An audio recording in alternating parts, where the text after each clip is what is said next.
we introduce ourselves on the phone and we'll just for formality's sake, go around and introduce ourselves. And then you can tell us, and Brooke and I have heard a bit about you, but Lindy has not heard any of the background information. So that's what's so strange about this process is that I have a little smidge of understanding, but so forgive me if I ask questions that have already been asked. Yeah, no worries. I was going to print out copies of my resume and my printer was down, but do you want me to email it to you? I got it. Yes, thank all of that. But everything was blinded, right? So that's part of it too, just like associating, but I know who we are, who we have here. But if I do ask repetitive questions, I apologize. No worries at all. All right, so Morgan McMillan, I'm the vice president of the board, been on the board for 6 years. We said all this morning. She, her, hers, and it's nice to see you. Thanks, you too. Yeah, Brooke Harrison, almost 4 years on the board, my first time in this building, and nice to meet you in person. You as well. Lindy Hidman, she, hers, hers. And I also have been on the board, but only for about, I think, a year and a half. I don't even know. I'm trying to do the math. Anyway, newest member of the board, and came in right in the throes of the pandemic towards the end. And then of course an executive director search. So it's been exciting. Must have been an interesting. Speak to the fire. Yeah. But it's been really good and we have an awesome board. So it's made it easier. Good.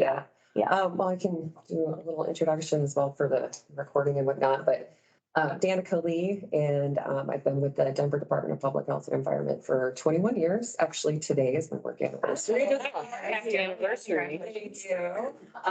And during that time, I started off as a food safety investigator, entry-level position, and then most of the staff that was there when I joined retired in the next 10 years. And so moved on to be a program manager over our food safety and cannabis programs.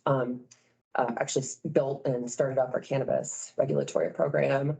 And then I've been in my current role as the director of one of the 6 divisions for the department for about 6 or 7 years, 7 years, I think. And the division I run, I still am in the same division that I started in, but lots of different consumer protection programs, epidemiology, disease intervention.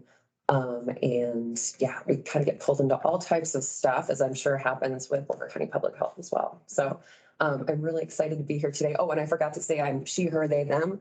But I'm so excited to be here, so excited to advance to this point. And eager to answer questions and also meet the staff this morning. And how long have you been in Colorado, just to ask? I moved out here in 2000. Okay. I'm from the East Coast. I moved to Boulder actually and lived in Boulder till 2009. And so I've lived in Lafayette and South Boulder quite a bit, a number of spots, kind of bounced around. But really love it here. And I visit a lot because my parents ended up moving out here and they live in Boulder now. Oh, nice. That's great. You want to take the first question? I will take the first question.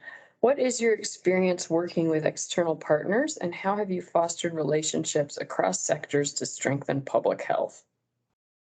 Yeah, certainly. So working in a leadership role for a large local public health agency, so much of our work is focused on partnerships. And so in my role since 2010, I'd say I've played a lead role in coordinating with lots of different partners around our work in Denver.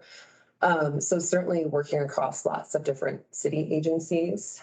We have to coordinate with the mayor's office on a lot of things, but then much as I imagine would be here, you're coordinating standing up responses with the licensing agency or with what we call Department of Transportation and Infrastructure in Denver and community planning and development.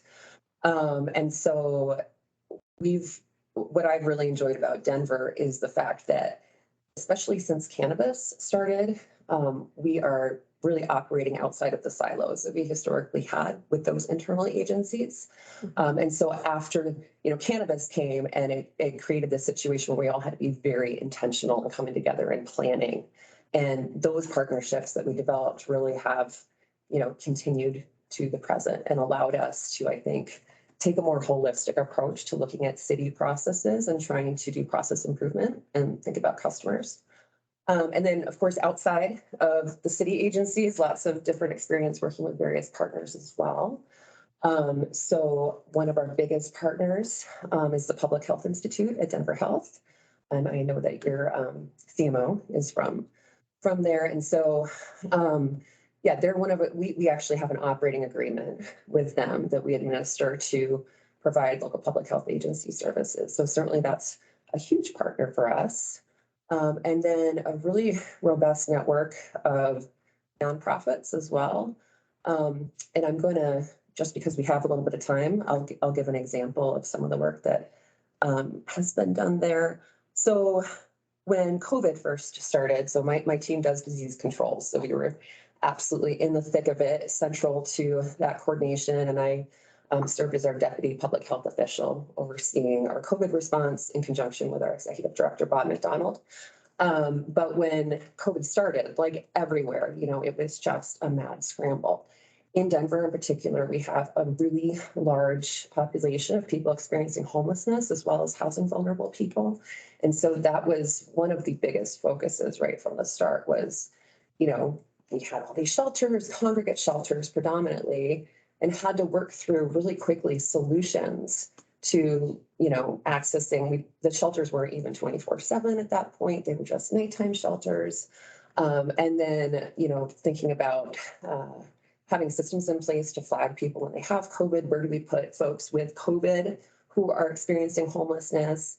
And so we came together with a lot of different partners and had daily meetings 7 days a week, probably for 3 or 4 months, I'd say, and just really quickly had to build out systems and structures. It was really challenging too, because my division in particular, and actually my agents in my department, didn't have really strong pre-existing relationships with a lot of the service providers who were offering shelter services. And we had to work through some pretty big trust issues too, because my agency and my team has used public health authority to address encampments in some situations. And that was a big point of contention between us and some of these advocacy focused partners.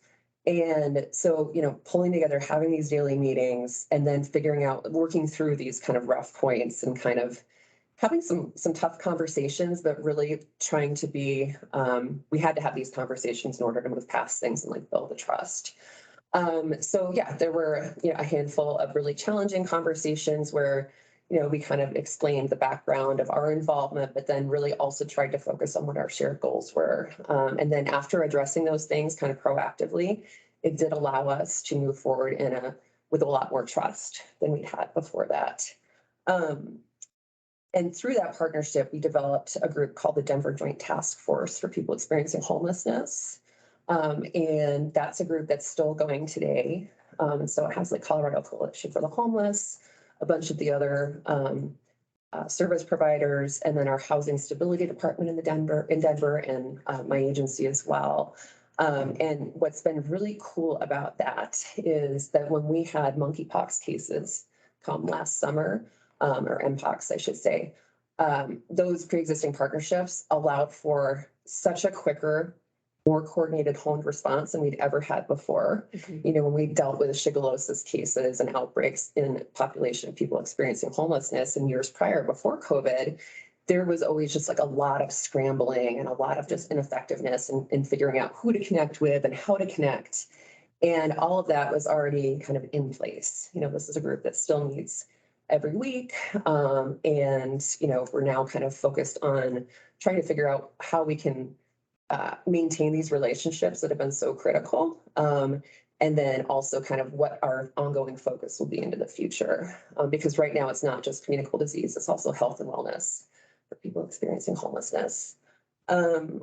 So yeah, I think that's probably a pretty thorough example. But yeah, in terms of how have you fostered relationships, the other thing I'll say is that just picking up the phone or meeting with somebody goes such a far way, versus relying on email or text or whatnot. So whenever there is a pain point or something where I can sense that there's maybe some either resistance or concern, I think it's always a really good idea to pick up the phone and call my partner over in another organization and kind of talk through the issue. Just taking that time to connect, I find, is really effective in building partnerships. That's awesome. Really helpful. What is your experience with working with political appointees? Yeah, so I do a bunch of that right now. Our executive director at the Denver Department of Public Health and Environment is an appointee, Bob McDonald.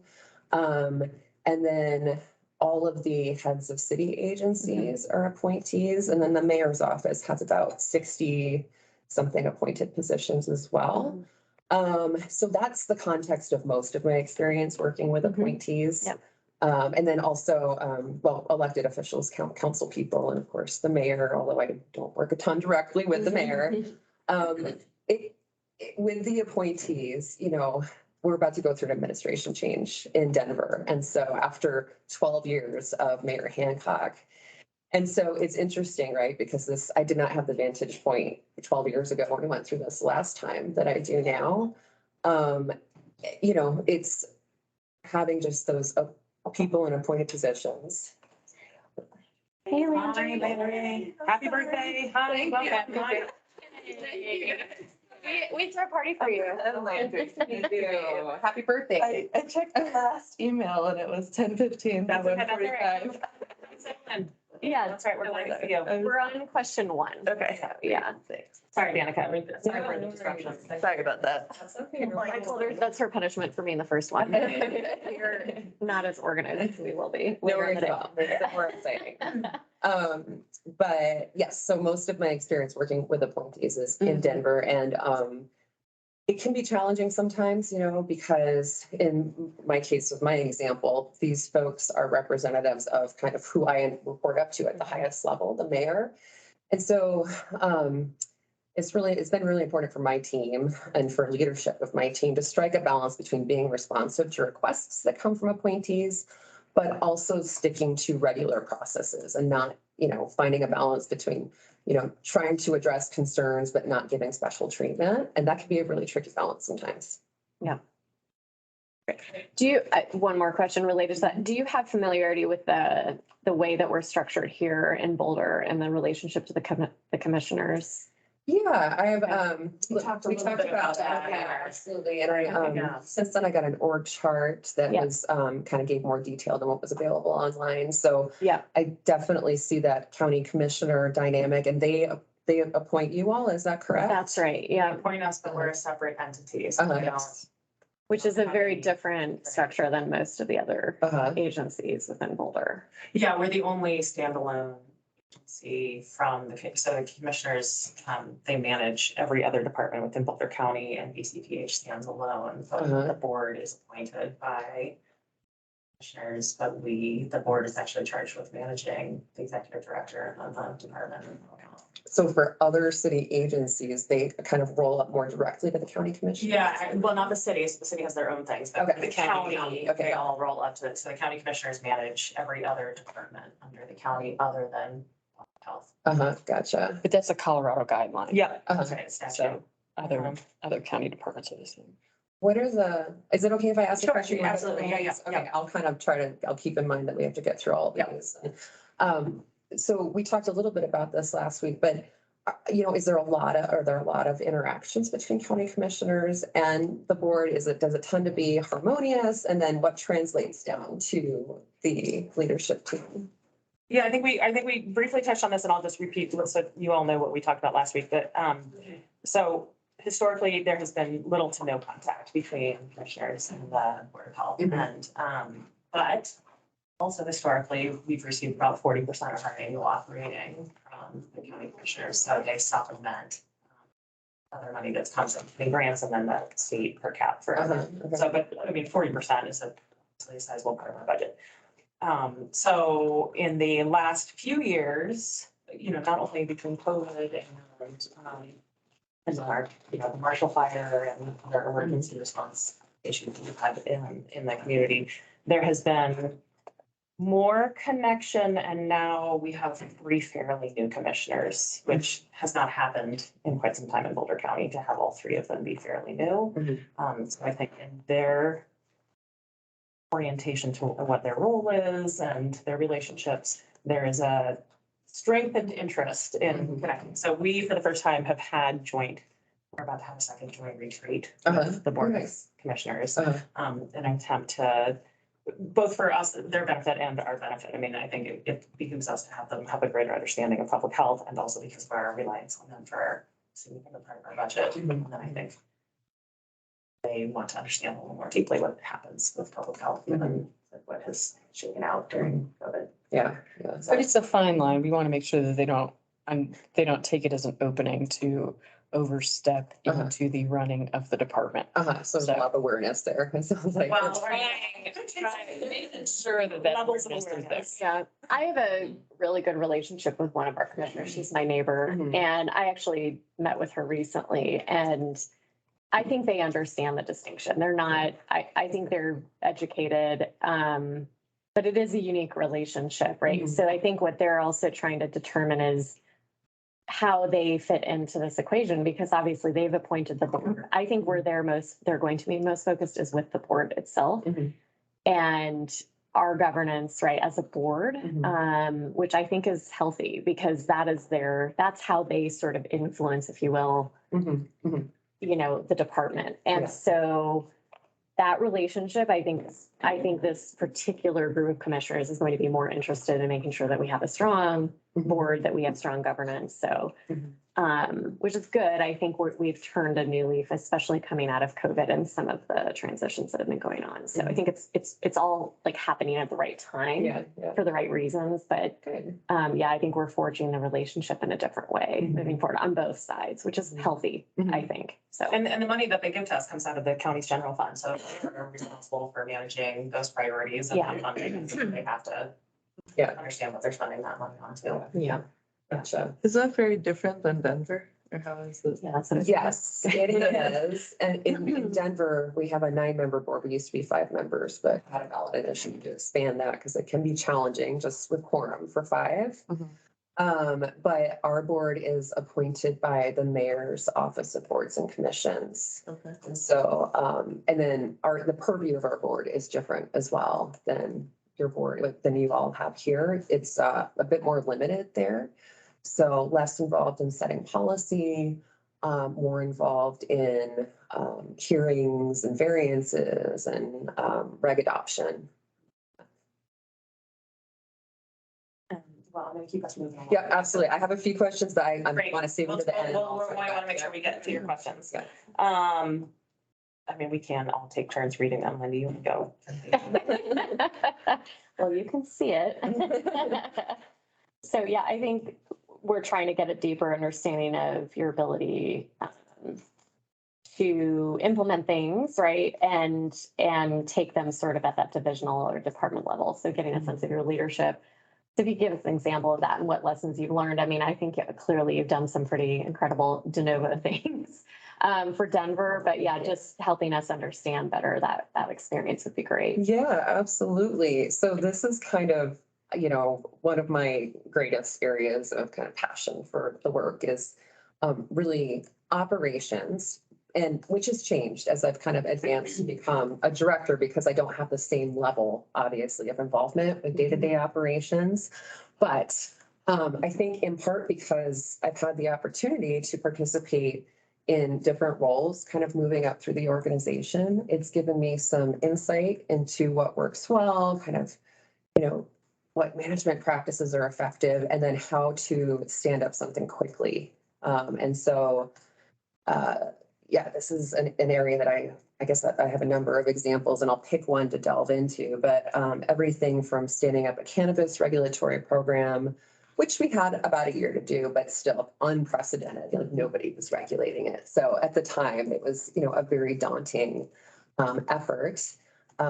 Stood up our agency's response to public health hazards associated with encampments where people experiencing homelessness live unsheltered, which, as you probably are aware, is, there are a lot of encampment spaces in Denver. And then standing up our COVID enforcement response, like literally overnight, I had 2 appointees come and say, hey, we need you to figure this out tonight. We need to start sending teams out tomorrow to enforce our public health order. So like literally stayed up most of the night putting together the infrastructure and the framework for the work that we were going to do, and then training a bunch of people. And let me use that as my example. So in Denver, in part because of the strong support from Mayor Hancock for kind of public health related issues and COVID controls in particular. We were one of the first agencies to start issuing like broad public health orders, stay-at-home orders. And much like the state stay-at-home order, it was a separate one, but it mirrored the state in a lot of ways.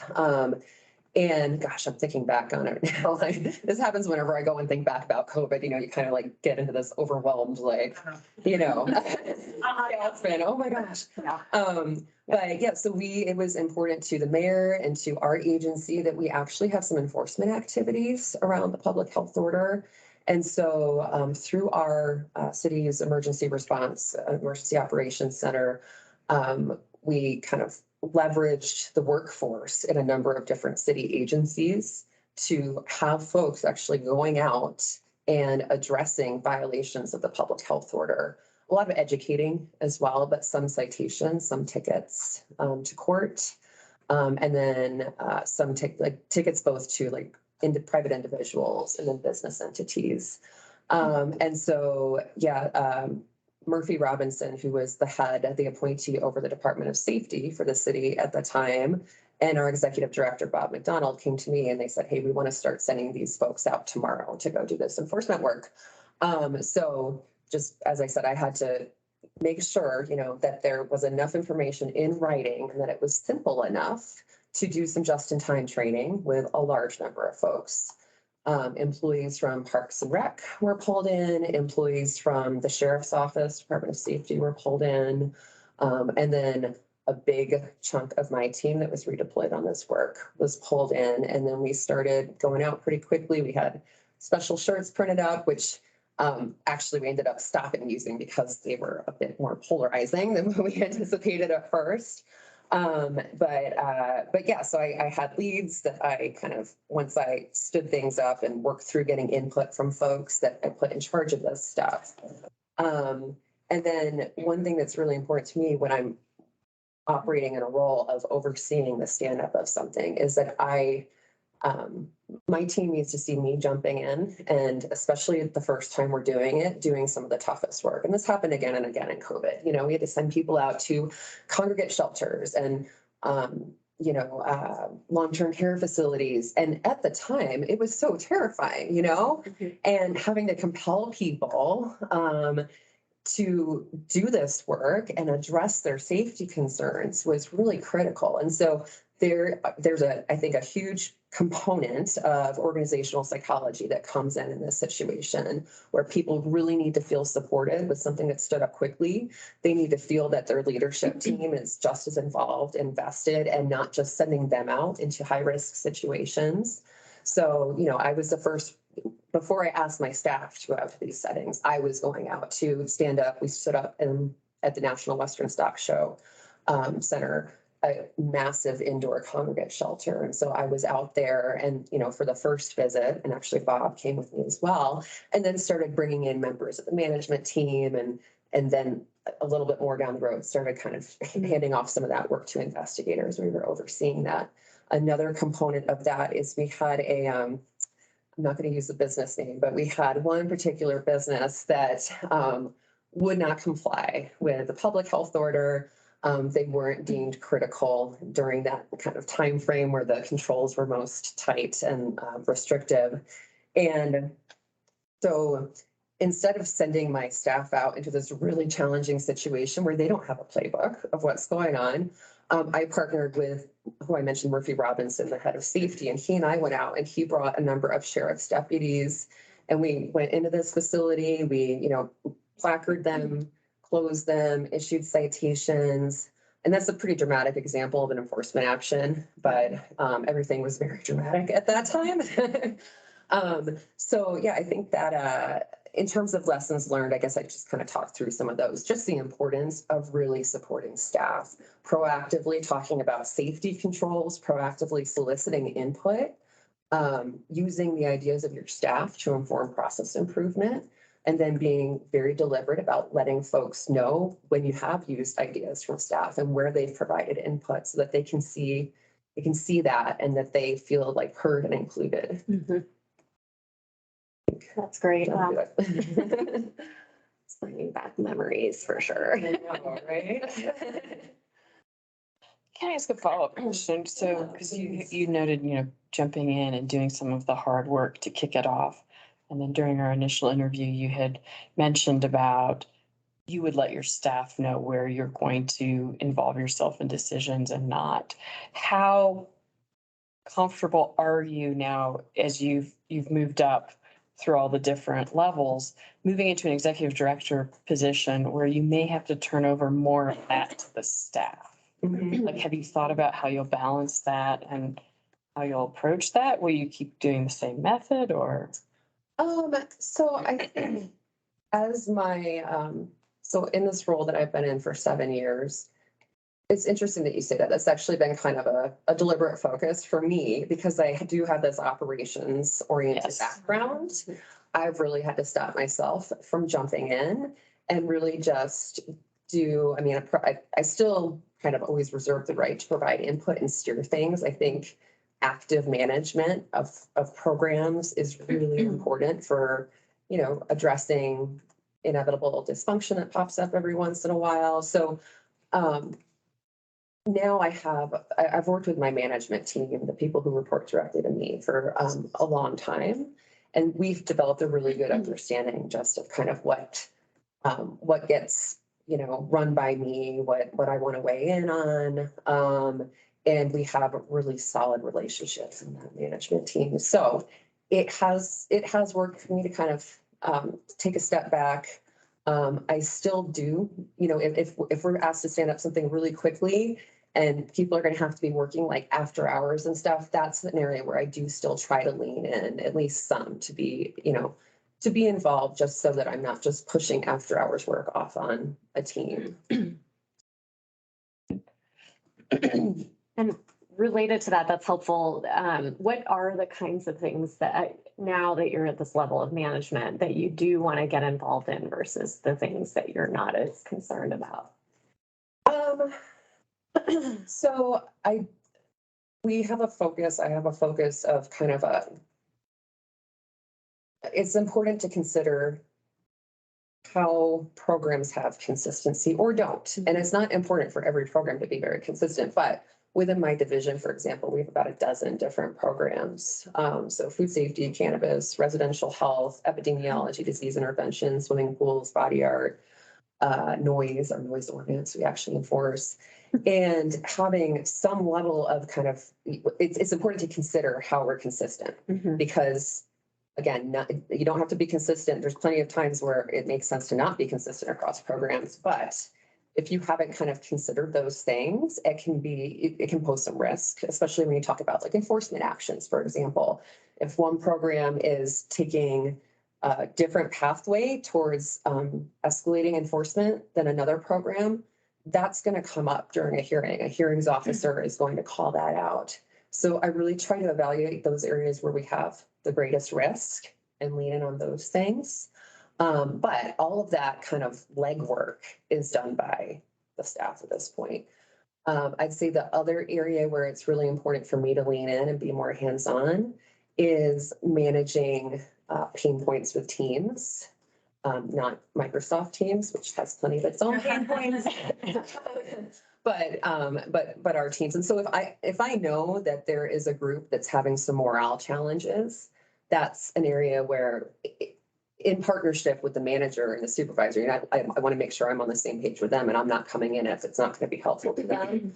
But I do, I will definitely lean in and be more directly involved in working through those types of things. Yeah. Really helpful. Go ahead, Maureen. So what is your experience in managing challenging internal dynamics, low employee morale, as you refer to? And then also, how have you applied those same strategies to your own? Yeah, absolutely. So I've had pretty extensive experience dealing with challenging internal dynamics. And when I first stepped into a supervisor role in my agency, I was moving from a peer role, peer to other inspectors and investigators to becoming a supervisor. I was also, pretty young, and female, obviously. And there were a lot of challenging dynamics that came up pretty quickly that I had to work through. There was also, the, person who had been the director, was not super hands-on in terms of managing personnel issues and whatnot. And so we had a staff, many of whom had been here for like 10, 20 years and ended up kind of retiring in the 5 years or so after that. And definitely some personnel challenges and, lack of professionalism in a couple situations, lack of following policies, lack of clear policies in some cases. And so it was a really challenging first couple years because I had to work with the person who was in the position I'm in now, Bob and Donald actually, on addressing these personnel issues. And as the first line supervisor, I was, kind of doing most of the legwork around putting together, the goal was always to try to get people to be successful where they're at. But there were a couple situations with kind of these long time issues that had not been addressed. And there were some separations that ended up happening. And so that was kind of my early experience in delving into that. And it was, like I said, a little bit rough, because I was really just learning those skill sets for the first time. But I definitely kind of took from that a lot of lessons learned that helped me down the road. And fortunately, there weren't typically as big, the issues weren't as big to deal with after that, although there are a couple of exceptions to that. So I think actually by addressing poor performers, it can address morale too. It depends on the cause of the morale issues, but what's more frustrating than, busting your butt every day, working really hard, and then having a peer who maybe doesn't, and everybody still gets successful ratings, there don't seem to be any consequences. After that goes on for a while, it can be demotivating. It can create morale issues. So I found that having a high level of accountability across all of our staff and accountability for myself as well is really important for maintaining a healthy, productive, positive team culture. If you don't address those kind of personnel challenges, I think that's a recipe for kind of having bigger issues come out of it. And then I will say it's really important to do a lot of level setting and make sure people have clear expectations.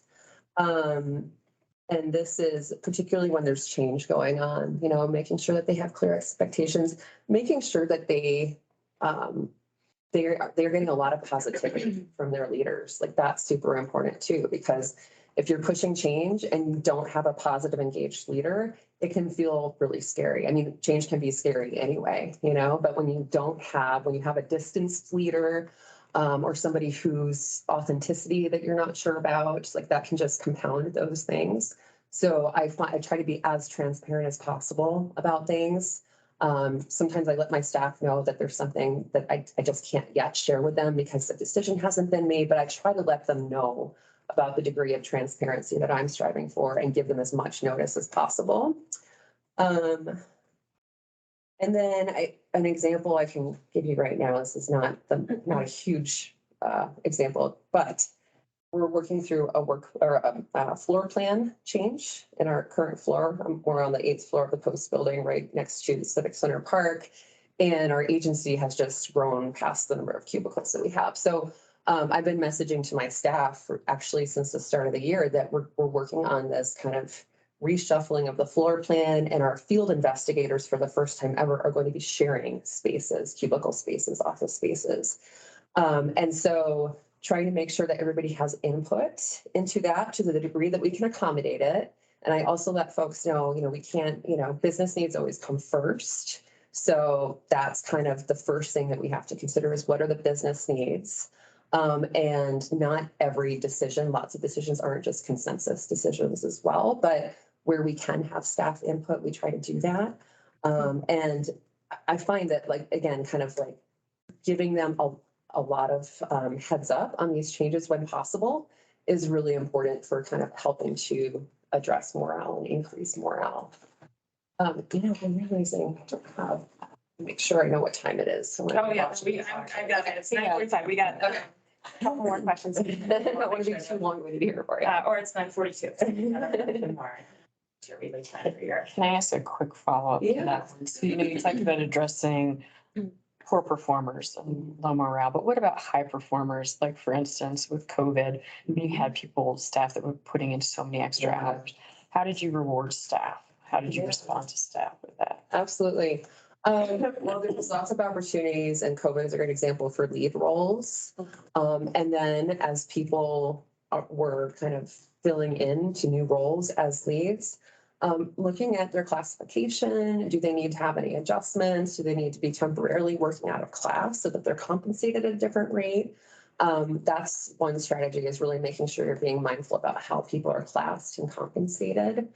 And then, sorry, can you repeat the question? Just like, how do you reward the high performers? Okay, yeah. To respond to all the extra hours? And then, we're still doing this, actually. I'm still doing this because we're losing a bunch of people to other health departments, the Tri-County health departments right now. People are finding other opportunities. So, yeah, exactly. So, really trying to hear from staff about what's meaningful for them in terms of being recognized and rewarded.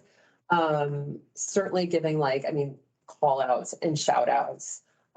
We have a process in Denver where we can award what we call exemplary leave. It's like, extra vacation hours, and you can give somebody 4 hours of leave. So we try to use those tools, try to use a lot of times I'll have a gift card as a, icebreaker reward during a staff meeting. And then trying to listen to staff about what the work-life balance looks like for them.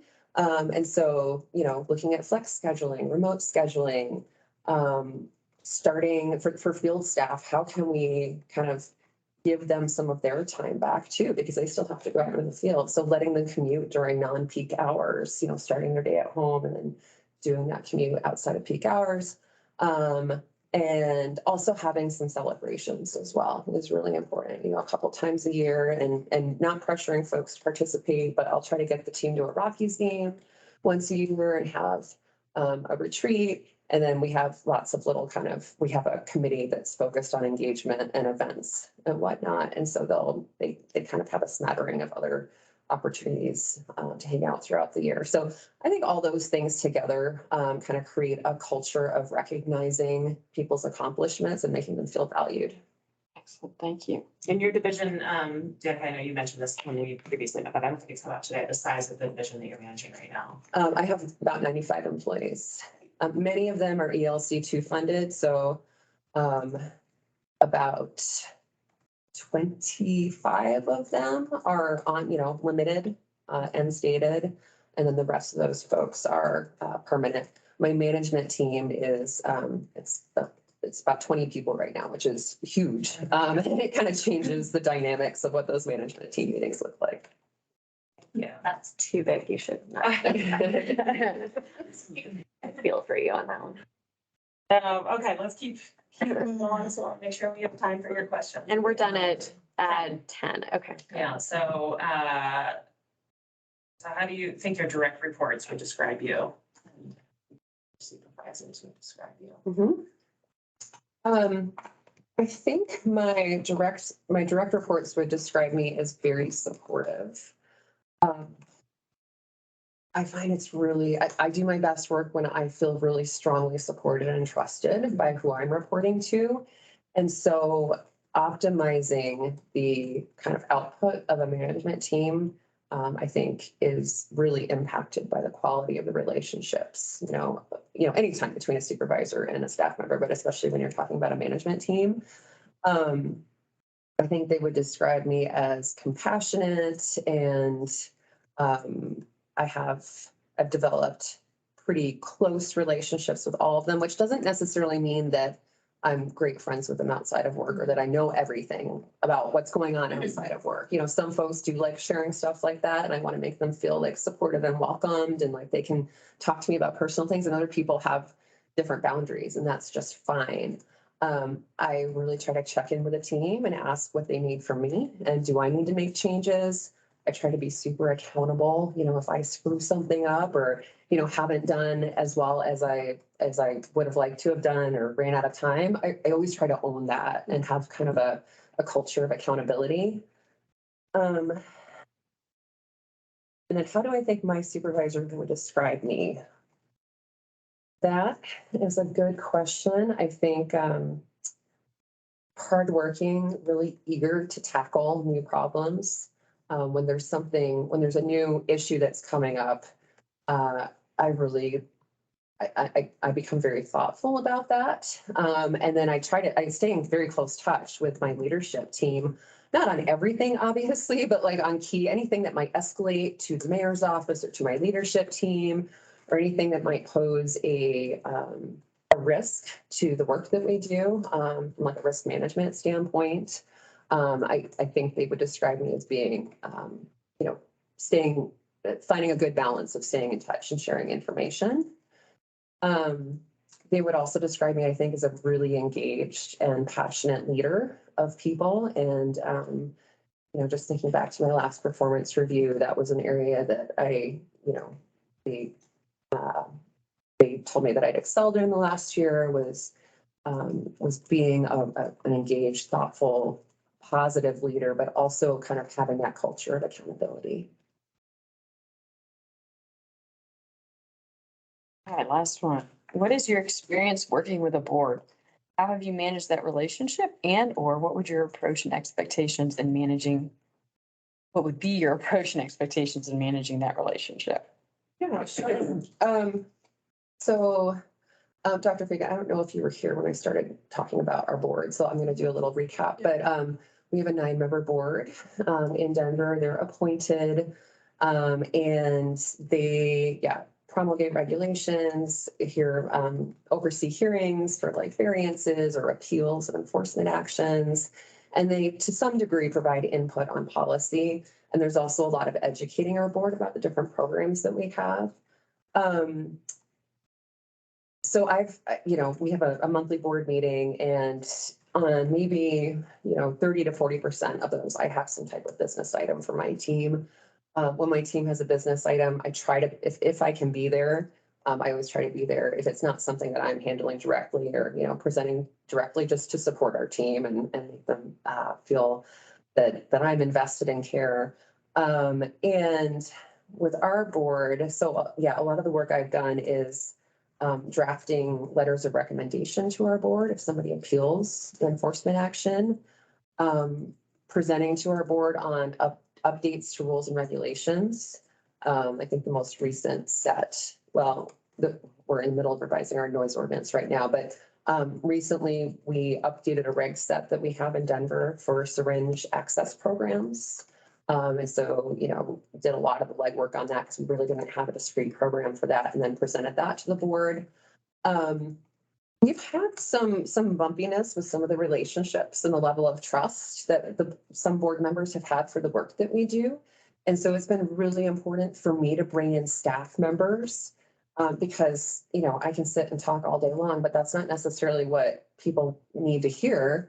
And so we've had some distrust, I think, around our work relating to encampments where people experiencing homelessness live. And for that work in particular, I've made sure to bring in my staff who are very, passionate, talented, competent people, so that the board can see themselves, like the people doing this work. I think that helps build trust a lot. And so, I would say in the last couple of years, last 3 or 4 years, we've made some really strong advancements on building trust with our board. When we have new board members, we often offer to take them out on a field visit or meet with them if they have specific questions.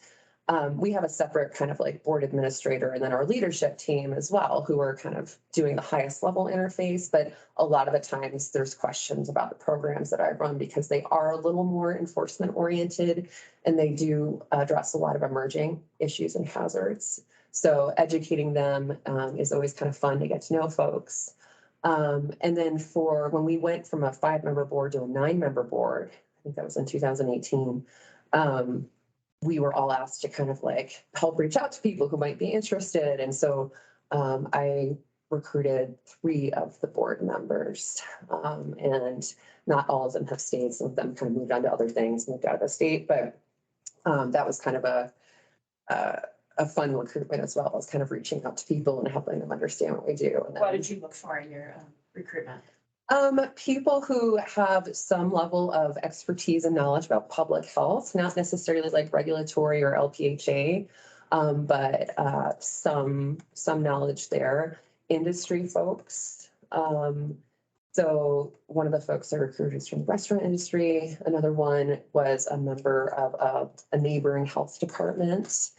And then also people with different vantage points on kind of various issues, like, not just a local vantage point, but maybe state level experience. And so this third person that I helped recruit was actually with Department of Revenue for the state and had left that role and moved to an industry role.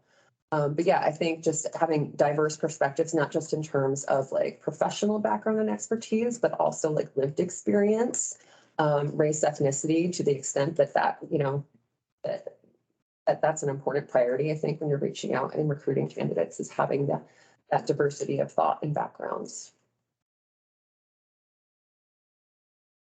I just want to make sure that we have some time, a few minutes here to for your questions. Yeah, absolutely. Thank you so much. Let's see, I know I had a question about the county commissioners when we were, to what degree does the role that I'm interviewing for right now interface with county commissioners, or is that mostly buffered by the board's relationships? Yeah, I think it's changing. So I think we're a bit in flux right now in terms of, like we said before, defining the relationship with the commissioners. I think previously, before my time, my understanding is that there wasn't a lot of interaction at all, I think, in general, like I think with the executive director or the board. So I think we're like we mentioned, we're figuring out what that relationship should look like moving forward, and what support we need from the commissioners, and that would be supported both by the board and the executive director, right? I think the board will take an active role in defining that because we are appointed by the commissioners, because we're a management board.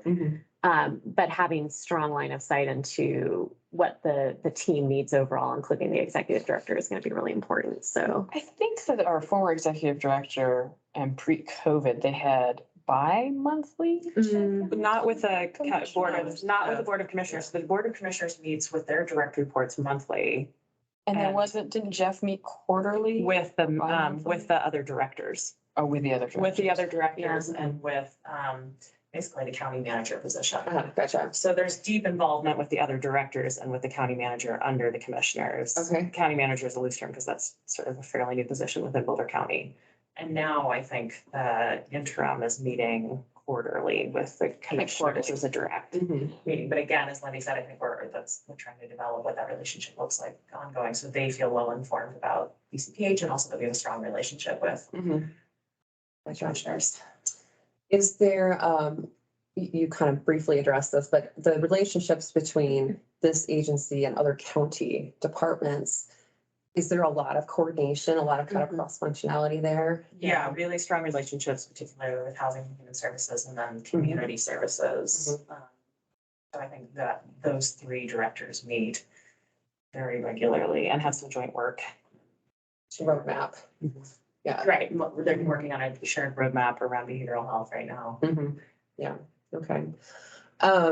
What, I guess if you had to pick 2 things for you that were really important in terms of how the person in this role will engage both with you and with staff, and what are 2 qualities that would be, of utmost importance for you? I think number one for staff is you hit on the transparency and communication. I think the staff feels like over the last couple of years that transparency, if it ever existed, has gone away. And they would really like increased communication and transparency. And a lot of the staff would like more of a relationship with the executive director. Mhm. Now, some of that's not realistic. When you have such a huge staff, you can't have a personal relationship with everyone. But I think putting out some kind of effort to connect with the staff and have some sort of relationship Mhm. with staff and the transparency, I think that's a big one from the staff. I think from my perspective personally, as a strong strategic planner, as we go into planning, Mhm. that would be my biggest desire. Yeah, and we sort of talked about it a little bit, but I think along with the relationship with staff, giving them autonomy. And like, I think where previous executive directors have run into trouble Mhm. is with not allowing the staff to make decisions and Gotcha. not acknowledging achievements. And Mhm. I think that's a really important, I think the staff needs to be recognized Mhm. for what they've done. Yeah, I think the other thing that we're trying to sort out, I think right now as a board is how, like, because we're a management board, it is, I think we're trying to get a grip on what we need to know as a board. Mhm. Right. And I'm very metrics driven. So I want to know, like, what are we doing and how are we measuring our outcomes? Yeah. Right. And I think that's something that I'm personally going to be looking more towards. Because it's really hard to get insights into like just qualitative reporting, frankly, you know. And I think the other thing, to Brooke's point around strategic planning, is, and this is the balance, right? Which is defining what the priorities need to be Mhm. versus what the staff potentially want the priorities to be. I think there's programming that I would argue, if we were to concentrate funding in a more sort of focused way, we could do more with those dollars, but that's not necessarily always popular, right? Because you have a lot of programs that maybe are running, but I think that goes down to me in terms of the metrics themselves Mhm. and where we're moving the needle and what's the most critical and important things strategically that we need to be doing as a department versus the things that maybe would be nice to have if we had infinite dollars. Right. So I think that's a dynamic that and that balance with staff, I think, is challenging because you have the board sitting here, all individual people with different perspectives, Yeah. by the way, on what this means. And then you have the staff with their own expectations and a long legacy. Mhm. So we're definitely in a transition phase right now. Just something to keep in mind as you're observing this day. Probably a lot of opportunities then. Yes, opportunities. I mean, in a positive way for sure. I think we're headed in the right way, right? Like, I think we're working through a lot of things in real time. I feel like it's a reset. I feel like Yeah. our new executive Yeah, it's director is positive. at a point of reset. Yeah. And so a strong leader, strong planner, and somebody who's very open and transparent. Mhm. Not in the midst of a public health Right. crisis. Well, for now. Knock on wood. Well, and along the management side, from what we are looking for, I think we are supposed to manage, but we aren't working with the executive director from day to day. So along with that, just how do we assess? How do we know what's Yeah. going on? And so communicating with us in that way would be helpful. Right. This is not our full-time job. And so it's Right, very, right. you know, from Yeah. that perspective, like we could spend all day sitting elbow to elbow, but that's not realistic. And so we need better visibility, I think, overall. Yeah, well, if I was brought into this role, I think I would have a focus on understanding from you all, and providing input for myself as well about what seems like the right balance of information, and would definitely value your experience of this organization already and want to be consultative about a bunch of things and find that balance that we're all comfortable with. The other thing is, I know we're at time, and I didn't, Landry, I don't have time to go into detail about my experience with strategic planning and how that rolls down to work planning and performance plans. I think I talked about We it, got that in the. during the first one. But that's an area that I really like, and I think I bring some good skills to. The last thing that we didn't talk about today, but we did talk about some last time, was just health equity, race and social justice, and my background in that area, and how that translates into our ongoing work planning and metric driven goals. So that's an area that I've been really fortunate to have wonderful engagement from my staff and absolutely amazing training opportunities with City and County of Denver. Well, thank you, Danica, so much. Yeah, thank you. Yeah, Thank absolutely. you. Thank you so much. I'm so excited that I've made it to this point in the process. We are so- too. And I hope this day is fun for you. I mean, Thank you. Yeah. Hopefully we're not stressing you out too much. No. Especially with our rocky start. Yeah, I apologize. We were all kind of Recording ourselves for about 15 minutes, so it's fine. Okay. Thankfully, I'm only 5 minutes away, but I dropped my son off and I went to look at the most That's like recent. I email, know. and it was like, I checked this morning, I actually thought it was also at 10. You did? They are. Okay, well, glad I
Happy. You look good. Good to see you. Good to see Hi, Lisa. you. Did you already do town hall? No. No, okay. Okay. That's next. Get along. No. Are you ready? I'm proud. Somebody. Just kidding. Glad to see you. Welcome. Thank you very much for having me. Okay, go ahead and make fun of me, but I'm gonna make us do introductions, for consistency. And are we supposed to unmute? Yes. I think we Oh, are. no. Jordan's Shannon all over muted it. it. She's in. Yeah, you're good to go. Okay, great. Welcome. She's fine. I'm Morgan McMillan. I'm the vice president of the board. I've been on board for about 6 years. I use she, her, hers pronouns, and I'm glad to see you this morning. Thanks for being here. Yeah, Brooke Harrison, been on the board almost 4 years. Glad to see you. Excited to hear this interview. Andrea Fagan, local family doc. Been on the board for, oh my gosh, 4 years, 5 years, 4 years. Must be 4 Coming years. up on, A yeah, little bit more than me. it's good to see you. Cindy Hinman, board member. I think it's been 1.5 years, but I actually don't know distinctly the month. So I'm having trouble doing the math, but I think it's about 1.5 years. I'm the newest board member. She, hers, hers. And then Lexi, if you could do us a favor and introduce yourself and then tell us a bit about your background and why you're interested in this role. Sure. I'm Lexi Nolan. I use she, her pronouns. Was hired as the Deputy Director of Boulder County Public Health in September of 2020. And I've been serving that role and periodically serving the role of interim director for the past couple of years. On a personal level, I grew up in Texas, but I've lived and worked in Washington, D.C., in Geneva, for an international health, justice and health equity outfit based out of South Africa that worked in about a dozen countries in Latin America, Africa, and Asia. That were all locally run. I was the only American in the outfit. That was a wonderful experience. I'm a first generation college graduate on my dad's side, and I'm a fourth generation college graduate of women on my mom's side. Cool. So a little bit of my Gemini coming out there. I attended Rice University in Houston as an undergraduate, and I have a doctorate in health policy and ethics from the University of Texas and a master's in public health. And I've worked in leadership roles in organizations ranging from university-based health equity centers that had a strong community focus to health advocacy nonprofits, to the largest health foundation in Texas, to intergovernmental agencies like the Pan American Health Organization and WHO. Worked in public health for 30 years, but this is my first role specifically in a local public health agency. I'm still learning a lot, but feel like I'm a fast learner and a hard worker, and I've been able to bring a really wide range of my experiences and skills to bear in this role that I wouldn't necessarily have anticipated being able to really apply. So that's been kind of fun and felt good. And I think it's been particularly important in a time when we're seeing a real sea change in public health because there are so many complex challenges that we're facing. That those experiences, the experience of being the advocate on the outside helps me understand the perspective and what's going to work and what that tension feels like when it's good and productive. The experience of working for a health foundation helps me understand what are they looking for, what feels right to them, how are you persuasive with them, things like that. And the last thing I'll say is just that, a theme that's been a constant in my professional life is that on a personal level, I'm really focused and driven by issues of justice and recognize that health and social determinants of health and our societal architectures all have such an enormous influence on our lives and our ability to lead good lives and the lives that we chart for ourselves, that it's really critical in our society. We don't choose where we're born, who we're born to, what we look like. So it's imperative that if we want to have a just society, that we really are thinking about what are the kinds of systems and cycles? Are they virtuous cycles or vicious cycles that we put people into? And that is a really driving force for, gets me up and out of bed every morning, and makes me excited to come to Boulder County Public Health.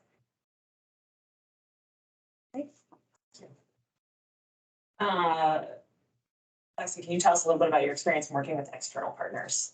You've got the questions, I think, there. I don't know if you've seen them already, but, and how you've fostered relationships across sectors to strengthen public health. Sure. So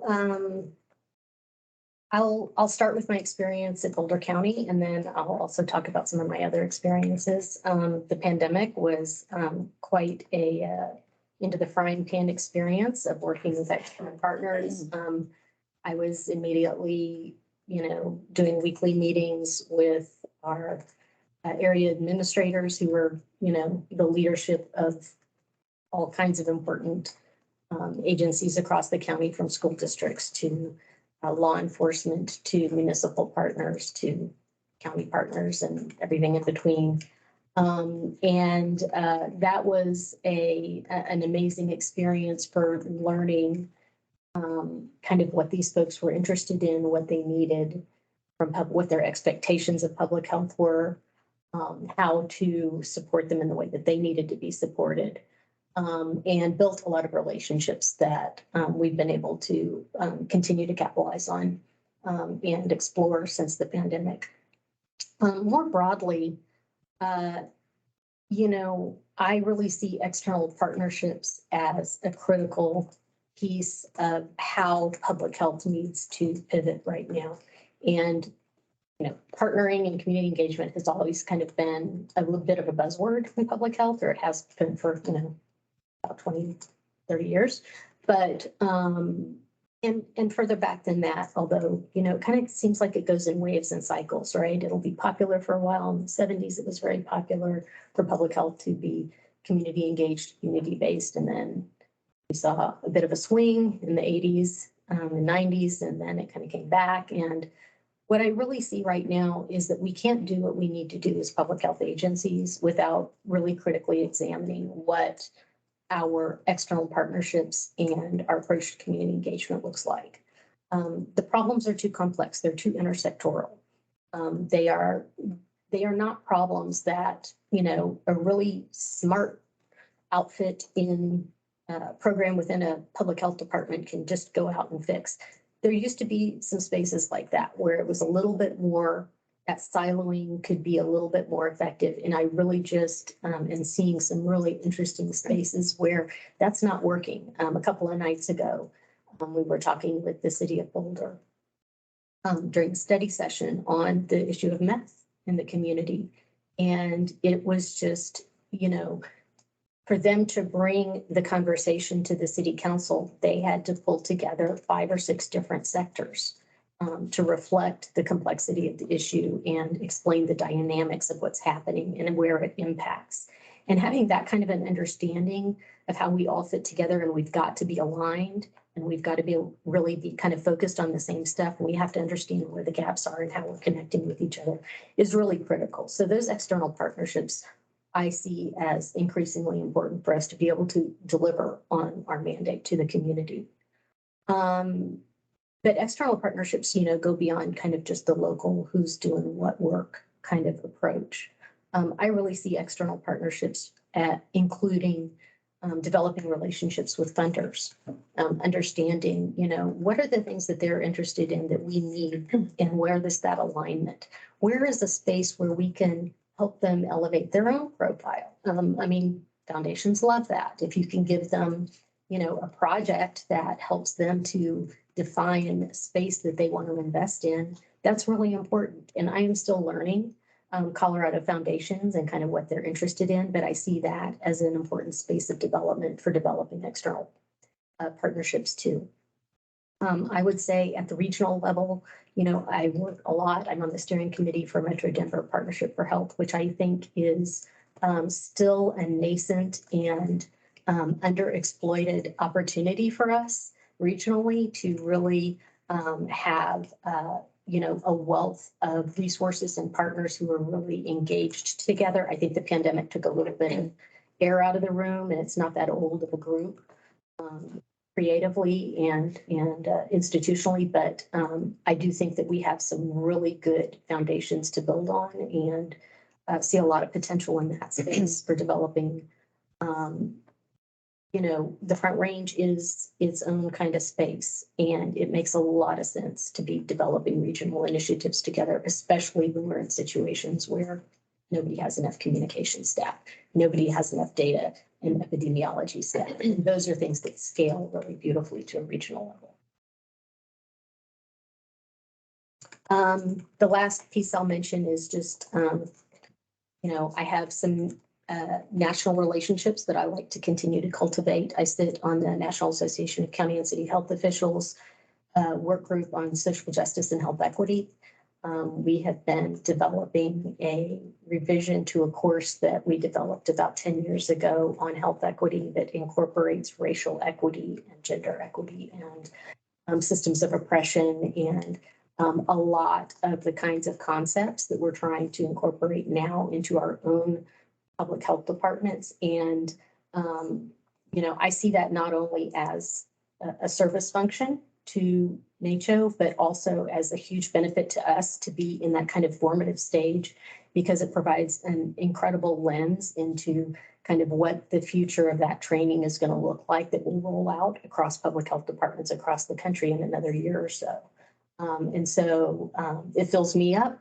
And it also is a service. And I think those kind of relationships are really important.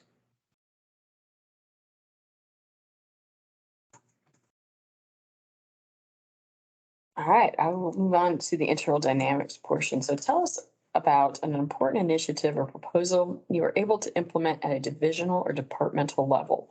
What lessons did you learn from this?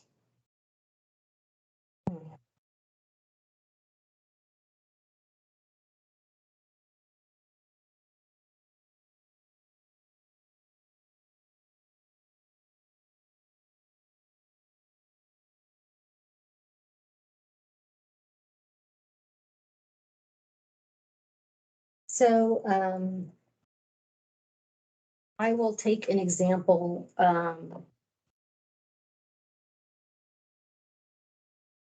BCPH, about a year ago, we were having a lot of internal strife about what the future of our health equity work was going to be. Who was going to run it? What was their power inside the agency? What kind of authority did they have? What should their focus be? What was the role of the HEC, the Health Equity Coordinating Committee? And it was a conversation that and our lead position in that work had departed the agency, and the position had been vacant for a while. And staff was beginning to get frustrated with that. And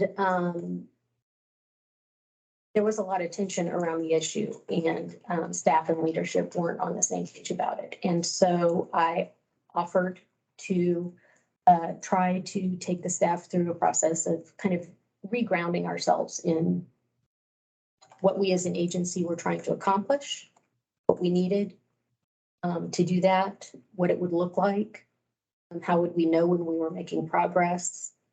And what it led to is a small group of us who were some subject matter experts and leaders in the space, as going through a process of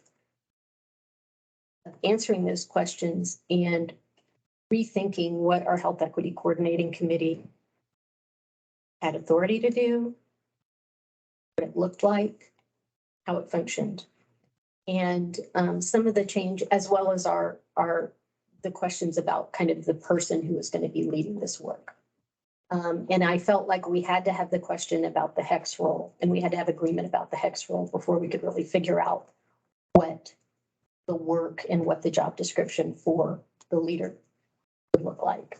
And so what we ended up with, to be honest with you, there was a lot of work that the agency had already done in this space that had just kind of been lost. And so we went through a process of recapturing it and updating it and saying, is this still right? Is this still right? Is this where we need to be? What needs to shift?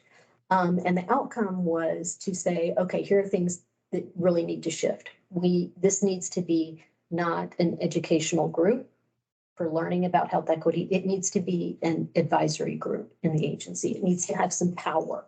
It needs to have clarity about its governance model, and it needs to include not just divisional representation, but really a deeper sense of representation from across the agency in terms of diversity of staff, diversity of power of staff, et cetera. And so what we ended up with was a HEC that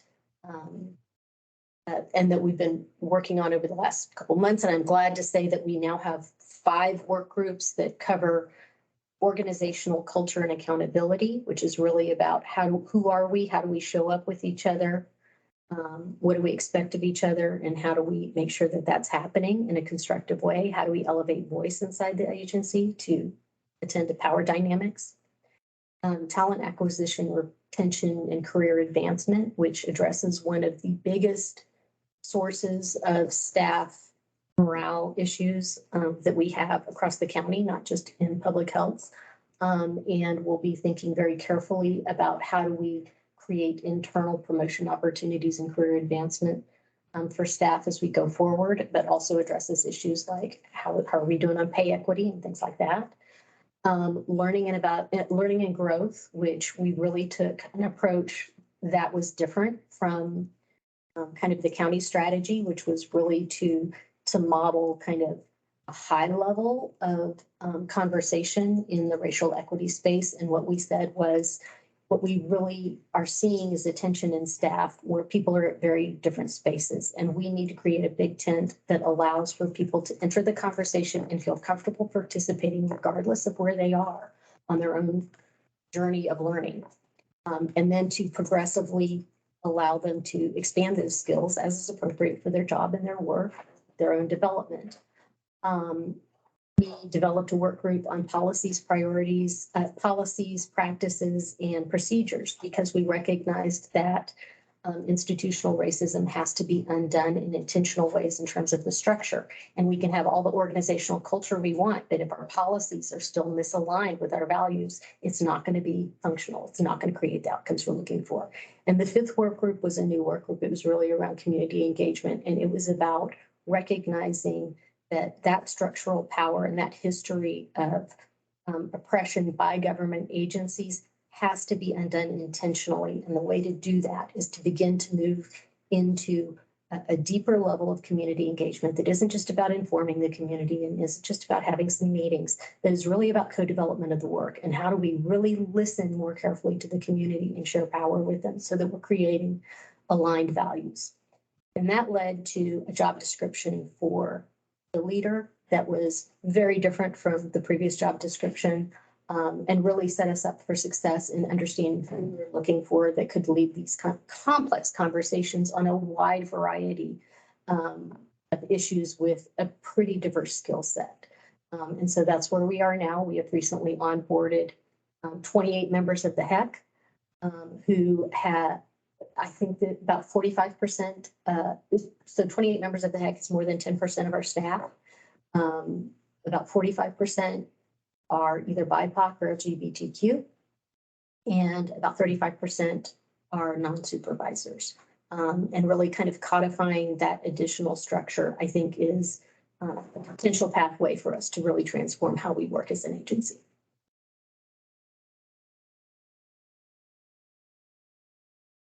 Sort of answered this next question. I think sort of related is your experience in managing internal dynamics or low morale. Mm-hmm. I can think of a few examples recently, but how have you applied those strategies to your own work now? Right. I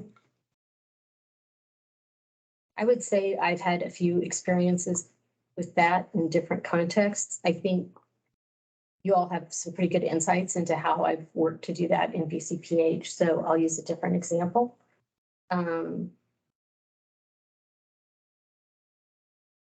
I worked in an agency where I was not the top of the leadership, and what I was seeing happening was that the leadership and the staff had different visions and values for the work. And that it was not unlike that example I just gave you, creating tensions. And the effect was that our staff on a particular team felt extremely disempowered.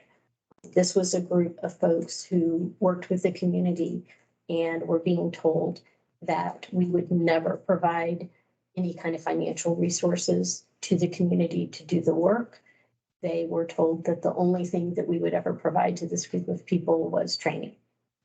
And that didn't feel good to the team because they felt like they were being asked to train people to do things that they then wouldn't have the resources to do, and that they were asking for help to do, that were an enormous resource in our community, that we were winning hearts and minds, but without any ability to kind of make those things happen. And it was very challenging because it was not a leadership style in that agency where staff felt heard. It was a very top-down, kind of authoritarian leadership style of, I'm the director, this is my decision, this is the way it's going to be, without a lot of room for any kind of creative problem solving, compromise, or even exploration of the ideas. The result was that the staff felt very disempowered. And I was in the awkward position of supervising that group and being supervised by this leader. And my strategy was to really, it was not, I will say right off the bat that this was not my ideal solution. It was not satisfying, but I was really trying to figure out how to create some solutions. And so we would do things like I would talk with other foundations that were more in the space of providing resources to the community and say, is this a space we can partner in where we do training and you can, we have aligned visions of what needs to happen and you can provide some resources to the same group so that we're kind of aligning and coordinating in that space. We talked with the community members about what things they could do that weren't resource intensive and what were they willing to do so that we were aligning our training with the things that felt most valuable to them and not just giving them training on things that didn't feel like they would be able to really enact.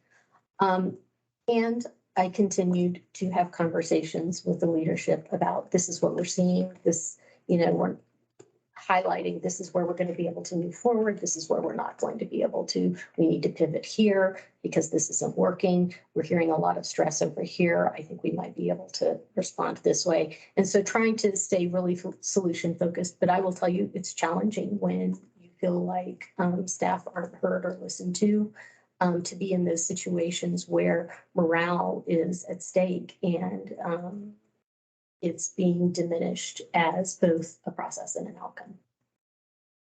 I have a follow-up question. So, we know you're very staff focused, and we know that you've done a lot of work to improve staff morale, but now you're in a position where you're moving from a peer, somewhat of a peer as a deputy, into to the supervisor role as the executive director, which will be more externally facing and even more managerial. Mm-hmm. So how have you felt that transition has gone?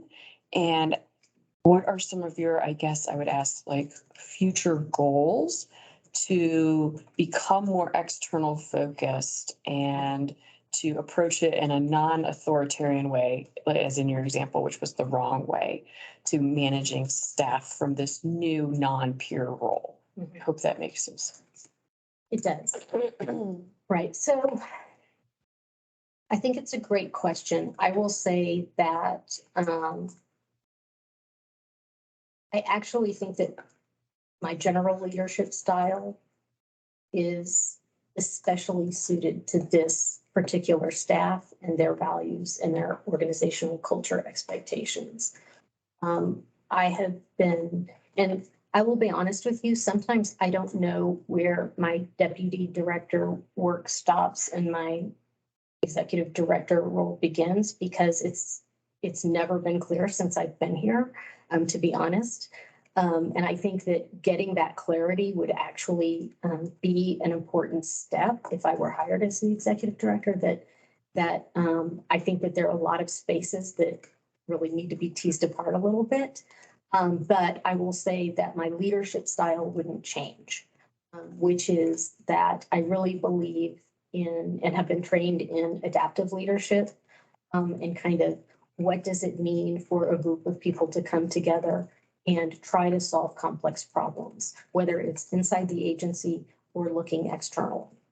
And some of the characteristics that I know you all have read about in my answers to questions and other contexts, really is about that distinction between authority and leadership. And while an executive director obviously has authority and the buck stops there and you got to be responsible and you got to own it, that there are so many spaces for folks to demonstrate really important leadership skills because of their subject matter expertise, because of their lived experience, because of their experience operationalizing work and they know what works or doesn't work, because they have a slightly different take on what's happening and the values perspective. That creating a space where those conversations can happen are really important. I would also say that it's really important for the deputy director because that role has a lot of authority and power in this agency also, for that deputy director to also be able to reflect those kinds of leadership skills.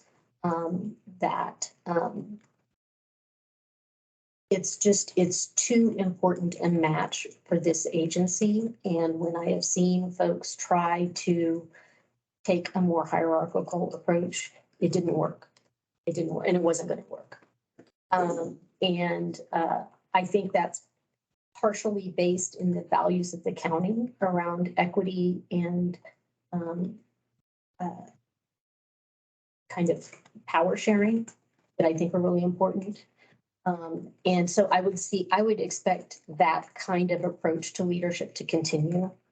And, you all know I tried to do a lot of things to kind of push power down in the agency to create additional accountability mechanisms, even the HEC description I just gave you. But to go to your question more directly, in terms of externally facing and transitioning to managerial, I think what works really well in adaptive leadership is that if you have a shared vision of what the work is and what we're all trying to achieve, one of the values that it gives you is it allows you to release some of the need to control everything or to focus or to be kind of in the middle of everything at all the time. Because if you have that shared vision, people know what their work is and they are in the best position to be able to execute that work and to operationalize it and implement it. And that gives space to leadership to pay attention to other things, to think strategically about how are we working with other groups, to think carefully about are we stewarding our resources effectively? Where do we need to be in 5 years? And what are the pieces that have to be we need to start putting in place to be able to get there? Because a lot of this work isn't achievable in a year or two. You're talking about 5 to 10 years to really make the kinds of either internal structural changes or community changes that are really transformational. And that's the work that we want to be doing. I mean, we have, a body of work inside the agency that's regulatory and statutorily required, and we have to do that work, and that's important work. And we have the potential. We have a lot of our work is really about how do we create the society that we want to live in.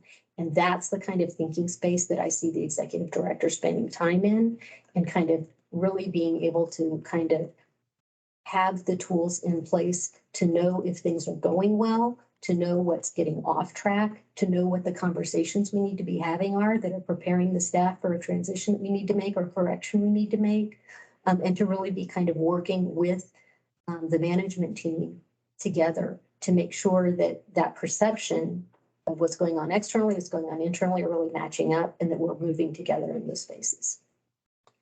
Alexi, that's really helpful. Can you help me understand? I get the vision and I totally understand and agree with that and the strategy, but can you understand how that connects back to resources and how you think about that? Oh, yes. Right. So, and I like as an added question, how do you envision that potentially? What friction points do you think that'll create potentially short, long term? Fabulous question. It is the question we're trying to answer in management team right now. which is really about how do we, we're framing it in terms of, do we have a strategic budget? Do we have a budget that is serving our needs as an agency, that is paying attention to the most important priorities? And if not, what does it mean, and what does it mean for what needs to happen? It's part of the reason why, being able to be in deep relationship with the community is critical. And when I say community, I don't just mean residents, I mean our CBO partners, our institutional partners, because public health will never have the resources that it needs to do everything that it wants to do, especially in a place like Boulder, where innovation is valued and we love to, demonstrate our excellence and experiment, and that takes resources. And so part of the process that we've been going through for about a year probably, is really thinking carefully about, are we efficient?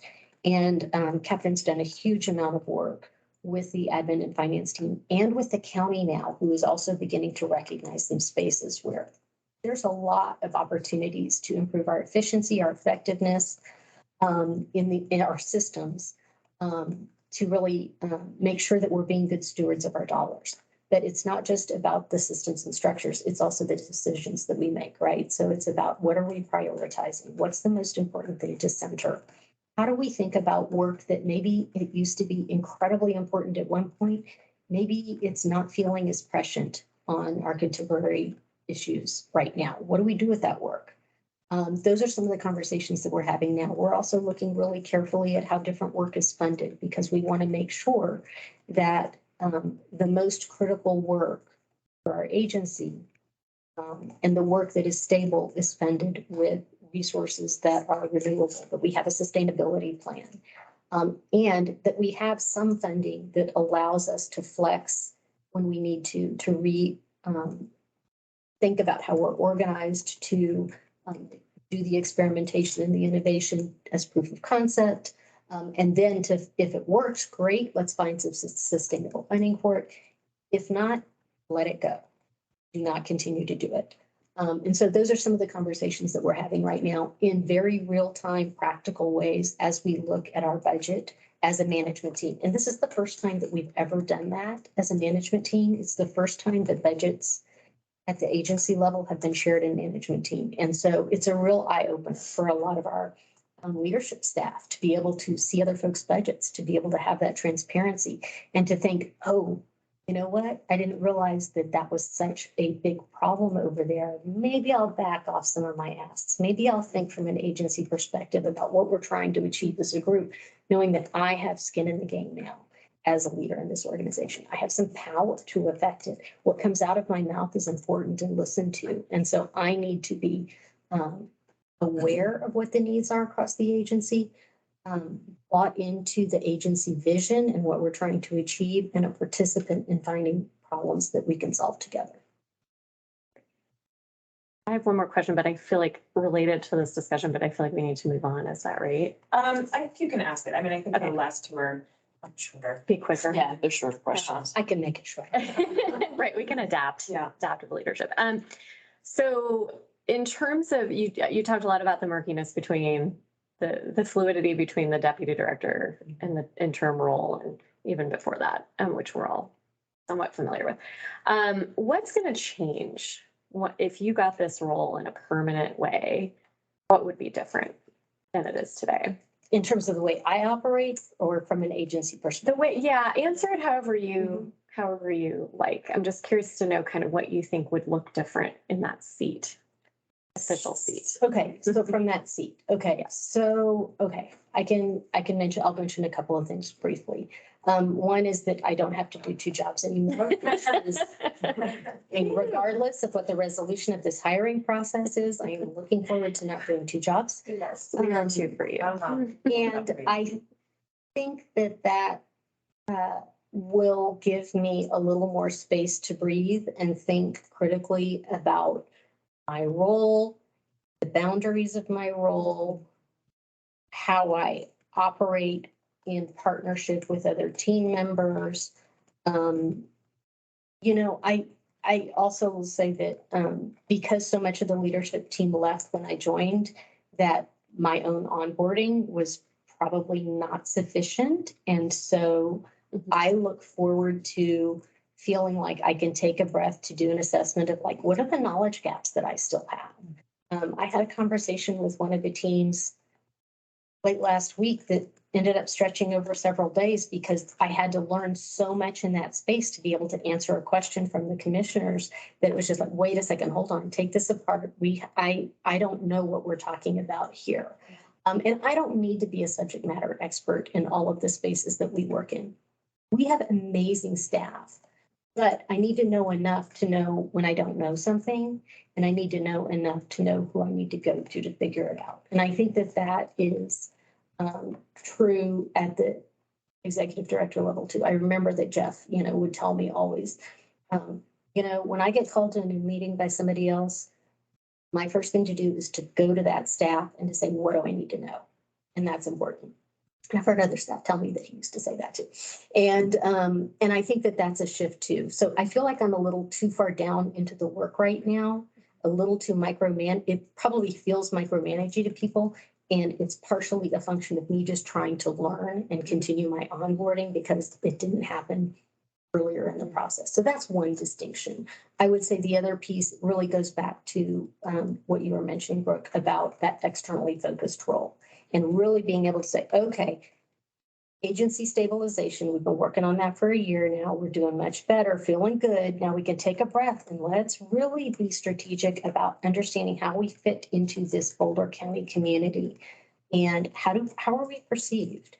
What is the work that we need to do that would put us in a better position for being able to work with partners and for being able to communicate with the community? I mean, we need to do some real work on risk communication. There are some complex issues right now where it's hard for the public to understand what the real risk of things, whether the risk of meth in the library is significant or not. And, when I hear folks express concern about that, it really sends a signal to me. That's something that I'm hearing from the community that has to get implemented back in the agency. I don't have to do the work. But having a deputy director would allow me to communicate it and to, make sure that it gets done and to work with them at the right level. Is that enough of an answer for probably? Yeah, no, that's helpful. No, it's really helpful. Yeah, thank you, Lexi. All right, let's make sure we get to these last two questions. And then got a couple more minutes there. Okay, so how do you think your direct reports describe you? I'm sorry, I'm jumping in. That's like a rotating thing. Do it, Mark. And how do you think your supervisors describe you? Mhm. My direct reports.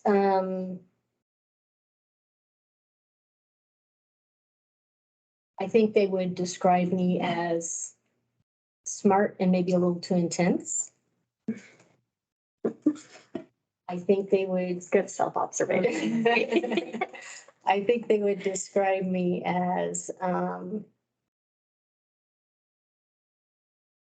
intensity sometimes can be intimidating for folks, but once they get to know me, once they've worked with me, they see that I do listen and I value what they have to say and their ideas and their expertise and their leadership, and it gets incorporated into the thinking. I think particularly over the past couple of years, we've had to go really fast. I don't think any of us like it, but I think probably there's a perception that I've been driving us to go fast, which I have, because there has been a lot of things I've been trying to prevent, a lot of damage I've been trying to prevent from happening inside the agency. And so it looks like we're going really fast. But I also think that they would describe me as having their back, that I'm not going to hang them out to dry, that I'm deeply committed to our agency values, even if I can't always move all the pieces as fast as everyone would like. And I think they know that. I hope they would say that they feel like they can challenge me. And I know that's really hard for staff to internalize that comfort, especially when you're talking about somebody who can be oriented sometimes. But I work on that. I actively work on trying to encourage people to challenge me and to contradict me and to tell me I got it wrong and to say, I didn't like the way you handled that. I think that's really important. I think it, I mean, Lord knows if my ego can't take it with the amount of power I have in this agency, then nobody could, so yeah, bring it on. And we'll continue to work on that space because I think it's hard with new leadership if you don't have a relationship. And I think the deeper in relationship you get with folks, the more comfort you have in that space. So how I think my supervisors would describe me, well, so let's see, there was Jeff. I think he, we didn't work together that long, so maybe I'll expand beyond Jeff. Maybe I'll go to some other spaces. I think my other supervisors would describe me similarly, probably just because of the nature of who they were, they would describe me in a little bit more operational terms as, I'm a planner, I'm competent, I work hard to meet deadlines and come in, under budget. Can sometimes be a little aspirational in what I'm trying to achieve, and that's okay. I'm okay with that as a criticism or a compliment, however you want to take it. Yeah, I'll stop there. What is your experience working with a board? How have you managed that relationship? And or what would your approach and expectation, what would be your approach and expectations in managing that relationship? And we're giggling, but actually, Lexi, I really do want to hear this from you in terms of like what your expectations are of working with the board going forward. Okay. And maybe also like you mentioned, the definitions of roles. Do you feel the board should be involved in some of that executive versus deputy definition? Or not? And would you like me to respond to this in relation to this board specifically or more generally? Because I have experience working with other boards too. Well, that's good to know. I think more generally is a good one. And then if you want to throw in some specifics. Okay. Yeah, I'm thinking We're about this okay with that. agency Yeah. and the board role within this agency. What it would which is be like. different than some of the other places you work probably. I'll take 20 seconds on each, right? Sounds good.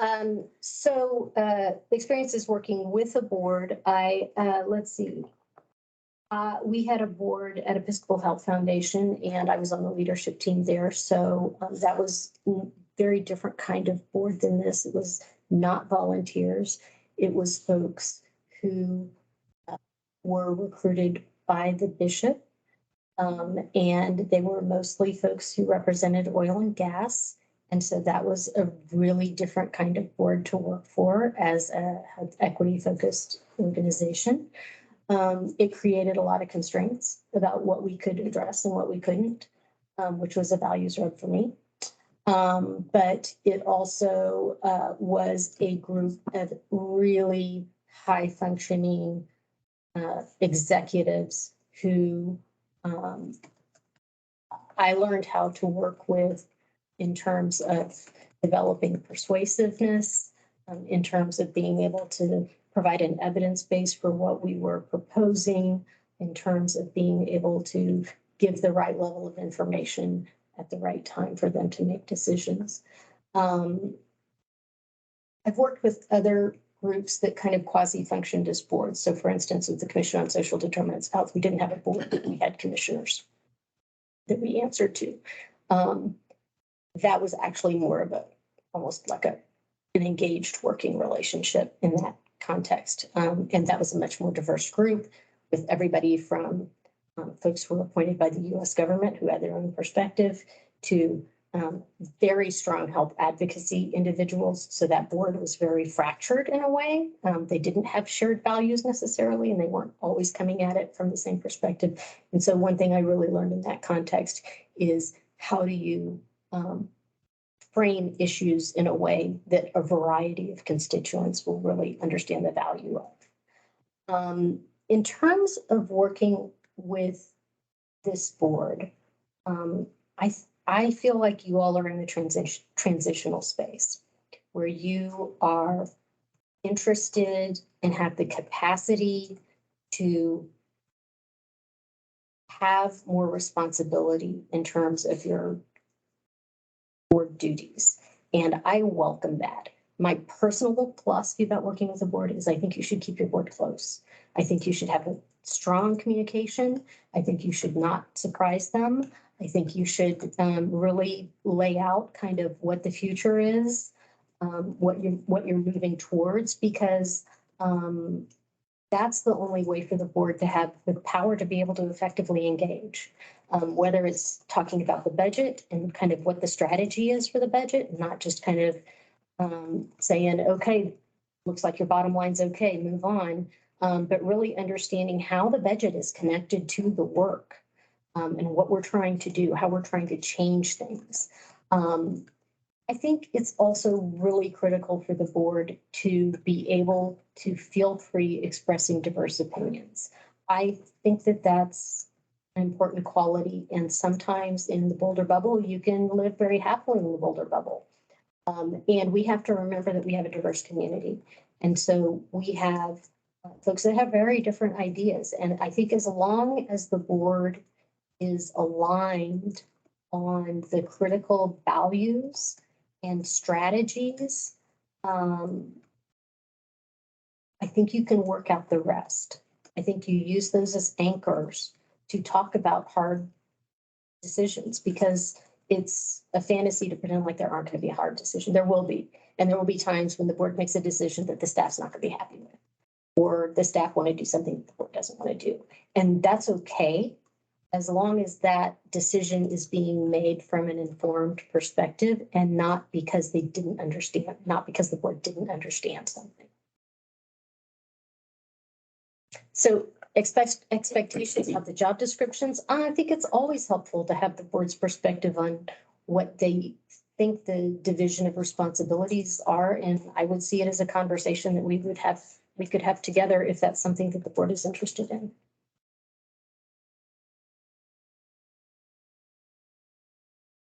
Thank you. We are, I think, at our time, so I want to just, if you have any pressing questions, Lexi. I don't. Okay. Are we at time? All right, well, Was it 11? maybe I'm wrong. We have plenty of time. I think we do, because we started at 10:15, right? Yes, because we had a 15-minute interval. So Yes, you have until 11:15. Oh, thanks, Jordan. There's 5. super creepy. Sorry. Jordan. My apologies, then we have plenty of time. Well, can I follow up on that? Yeah, 'Cause I was yeah, thinking- please, yeah. it sort of dovetails with what was asked, but and you sort of answered it from the board's perspective, but one thing I can see being a challenge for you is having to make a decision that's unpopular with people who you've developed these relationships with, and how do you see navigating that with making a decision that might be at odds with some of the senior leadership team? Right. Well, I've already made some of those unpopular decisions. Awesome. I love it. No, I mean, I think that's one of the values of having an adaptive leadership approach, is that if you create an environment where the group's perspective is given space to be heard, and folks are able to have diverse and sometimes spirited debates about things, and really get that all out. Sometimes the pathway is clear. Sometimes there's great consensus and everybody goes, oh, well, that makes sense. And sometimes there's not. But being able to come in and say, okay, here's what I'm seeing.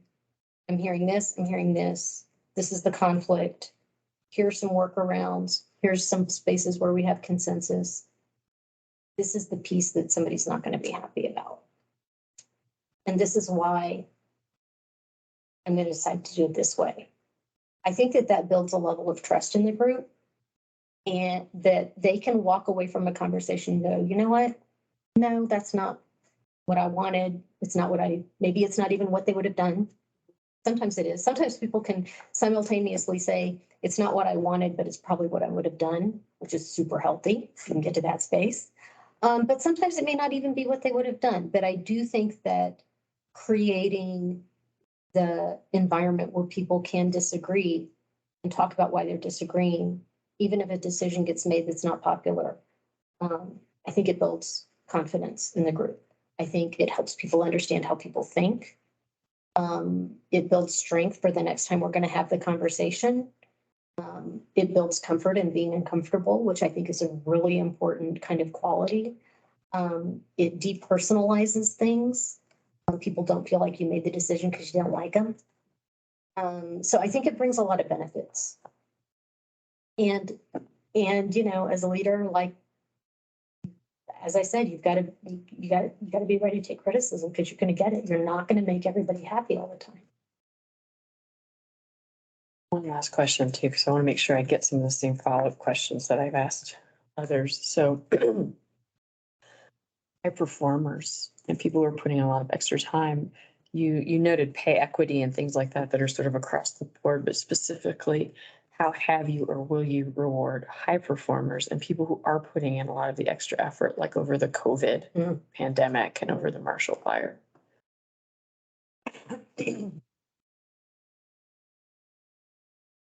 So, great question. You know, you will always see a bell curve in any organization, group of people.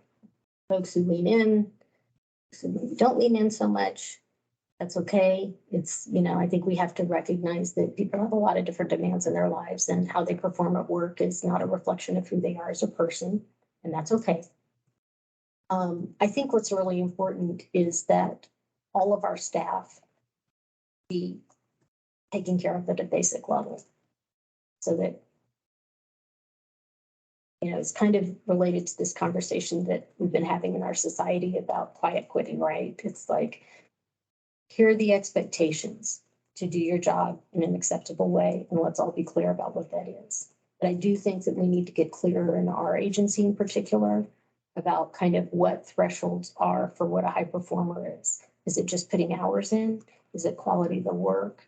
I mean, there are so many folks right now who continue to put in so many hours of work, and it's actually hard for them to let go of some of the work. And it's not all critical work. And so, like, how do we coach people to understand that that's not necessarily being a high performer?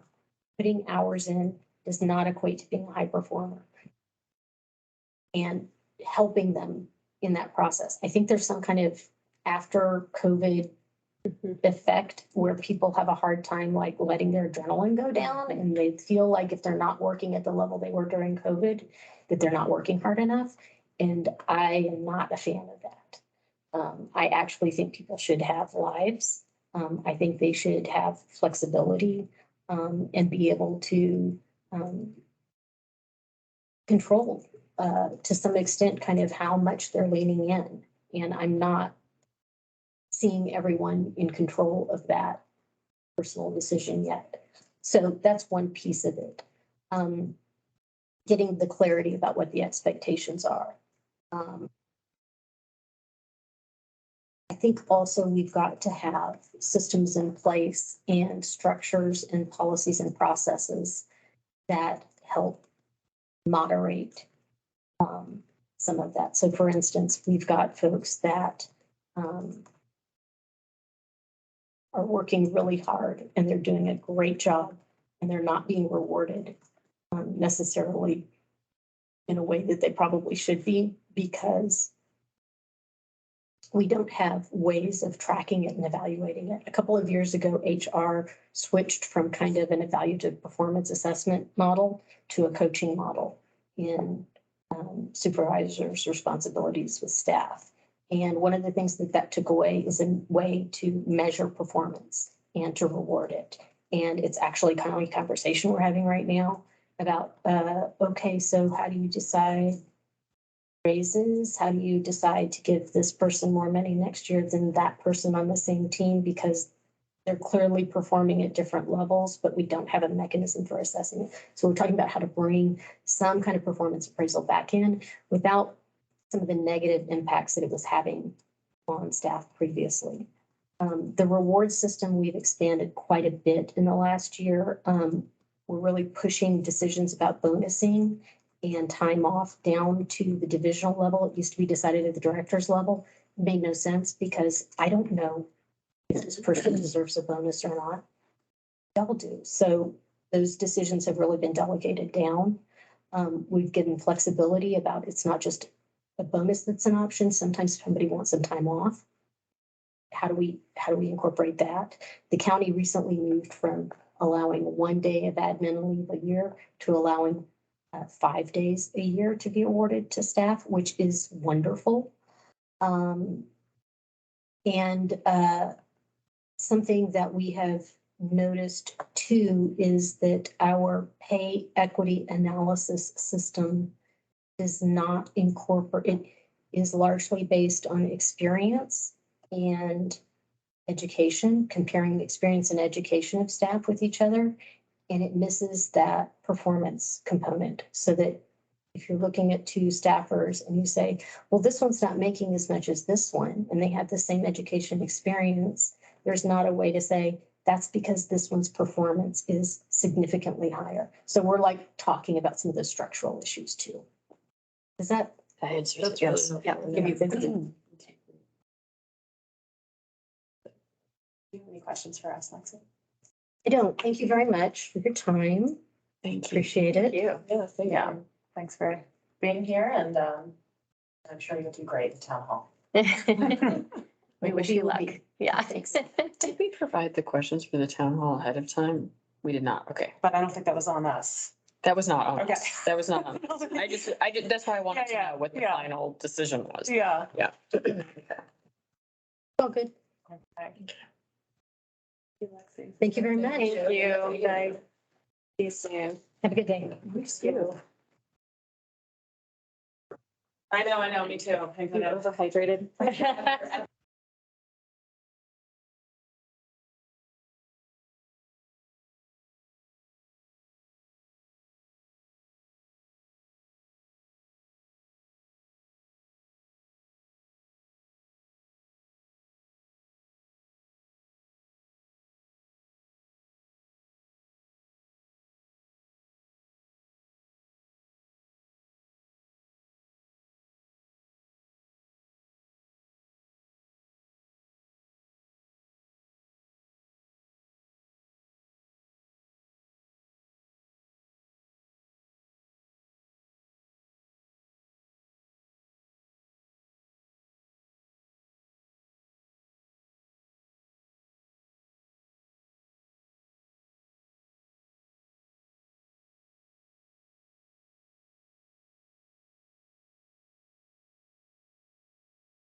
it's good to see all of you. Good to see you.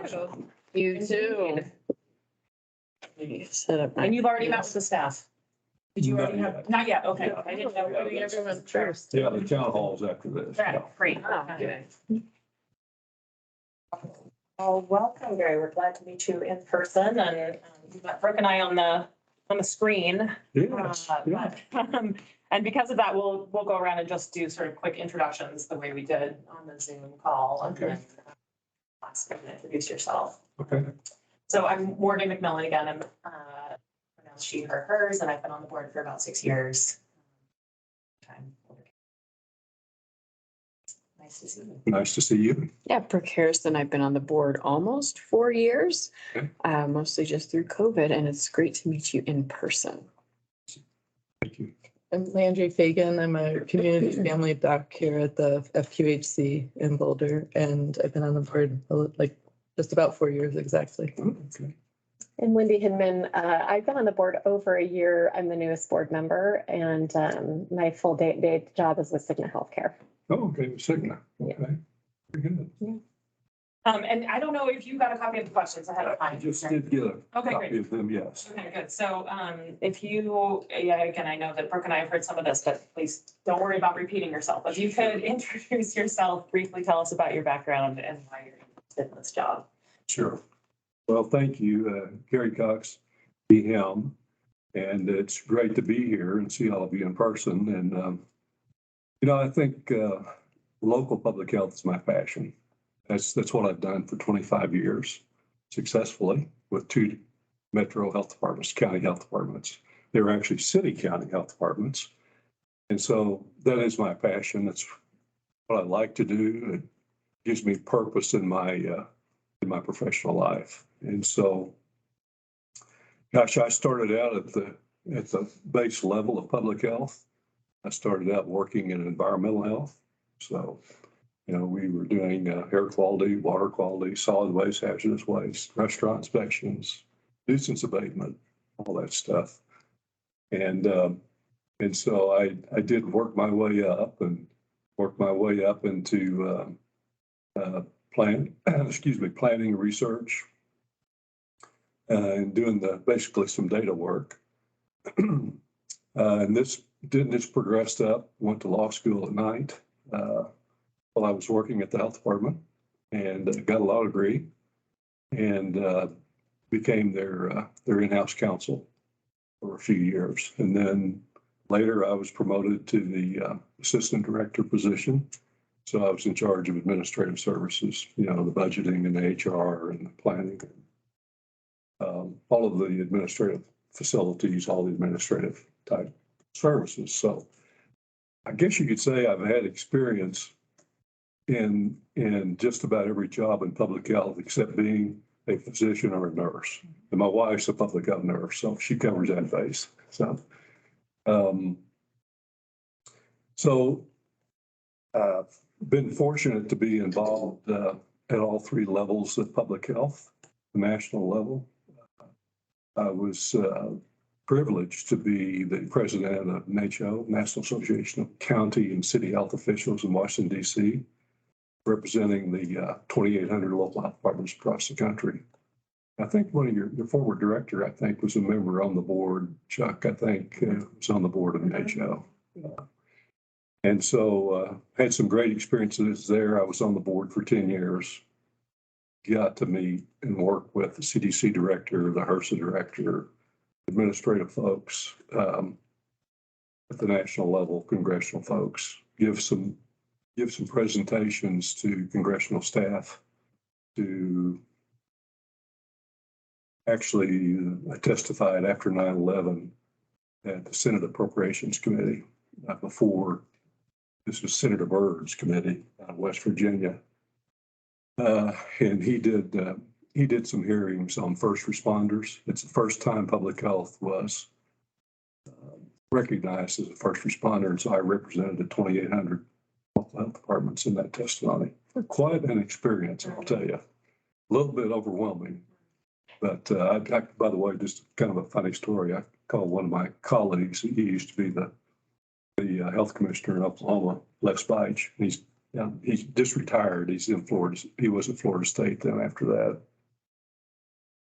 I said, Les, I don't know how I did on that testimony. He said, well, Gary, let me just tell you this. You're never as good as you think you are and never as bad as you think you are. So, that's pretty good advice. I can relate to that. I can relate to that. So, then, the governor asked me to come over and be his commissioner of health in Oklahoma. I resisted that effort because I had a really good job. My board at City County in Oklahoma City had just given me a 5-year contract and a nice raise. And so then I said, Governor, I just signed a 5-year contract. And he said, well, I need you over here. This is where I need you. So he's a very persuasive fellow, and you hate to say no to a governor. And so, much to the chagrin of my wife, she says, don't do it. Don't do it. It's too wild, I said, okay. And it's really kind of naive on my part, really, because I told the governor, I said, he asked me, he said, what's your reservations? And I said, well, my reservations are, I don't meet the technical qualifications of the job because I'm not an MD, a PhD, so on. And he said, don't worry about it. I'll handle it. I'll get the legislature. Okay. So I go, oh, okay. Well, first year, this was the governor's second year in office. First year, he got everything he wanted from the legislature. Second year, he got nothing that he wanted, and they would not change the law. And so I basically term limited out of that job.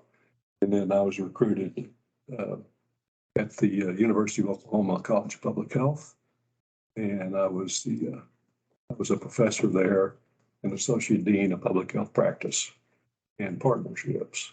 And so I was there for 2.5 years. And after that, we decided, we've been doing this for a while and we haven't gotten to do the traveling we wanted to do and some other things. So I talked to my family and I said, I think it'd just be a good time to take a break. And so last August, we took a break and did some traveling, spent time with family and enjoyed that very much. And then I said, this retirement thing is not working for me. I don't know. It just doesn't work. And I enjoyed the freedom of schedule, ability to go exercise more, to travel more and all that. But I decided, I'm refreshed and ready to go. And this is my passion. It's public health is my passion. County health is my passion. So let's see what we can do. See if we've done it successfully twice. Let's go to another community. And the only state that we considered was Colorado. It's just, this is a great place. We spend a lot of time here. You all live here, you know better than I do. Why Boulder? Well, Boulder is an incredibly beautiful place. But I like the fact that it's a college town, University of Colorado. So you've got that element there of the college town. I like the fact that you've got the College of Public Health. So, it's easier and you've got a pretty good selection of workforce to pull from. I like the fact that I think generally speaking, Boulder is supportive of public health. I know you have your naysayers, as everybody does, but seems to be in a minority. And so working in an environment that's supportive, particularly doing policy work, it's hard to do policy work in Oklahoma, public health. It's hard. It's difficult. We managed to do it and we got some good things done, but it's tough. It'd be a lot easier here. It would be. Yeah. Because, the community to me here, just from observing and reading about the community seems primed. They seem like they're supportive and they're forward thinking and progressive. And so I think this department is a good department. And I think it could be an outstanding department. It has that potential. It has a lot of upside potential. I know there, I don't know there's some challenges, I'm sure, here with whether it's internal or external or both. But I'm up to handle, I've handled those things before and do it again. For the record, we think it's a great department. We think it's an outstanding department. I'm sure you're right about that assessment. Yeah, oh, sure, absolutely, absolutely. Recognize that too. Different challenges for sure. Yeah. Well, great, thank you. Yeah. Well, But you're this right. is a great place, and I think it'd be a great work environment here. And staff wise, would be great. You've got some very talented people. So we'll kick it off with, what is your experience working with external partners and how have you fostered relationships across sectors to strengthen public health? Well, that's one of my strengths, really, is working with external partners. I've done it for 25 years. And just to give you an example, in Oklahoma City, we started, actually, we talked to the mayor and the chair of the county commissioner and said, will you help us get a coalition started? And so they said, sure, we'll co-chair it. And so we had a coalition, it was called Wellness Now. And it started from nothing. And we built it within about 2 years to about 300 community partners and individuals. And we accomplished some great things. And it takes partnership. I mean, a health department alone, the job is too big. You cannot do it. You can't do it alone. And so that partnership was a place that we could convene public health as conveners, so we could pull folks together to talk about what their priorities are in the community. And so the example that we had some great meetings and some great successes. One of the things I like to point to was one of the things we did is we worked with a lot of philanthropies. Yeah. And there were a lot of philanthropy in Oklahoma City, in Tulsa too, for that matter.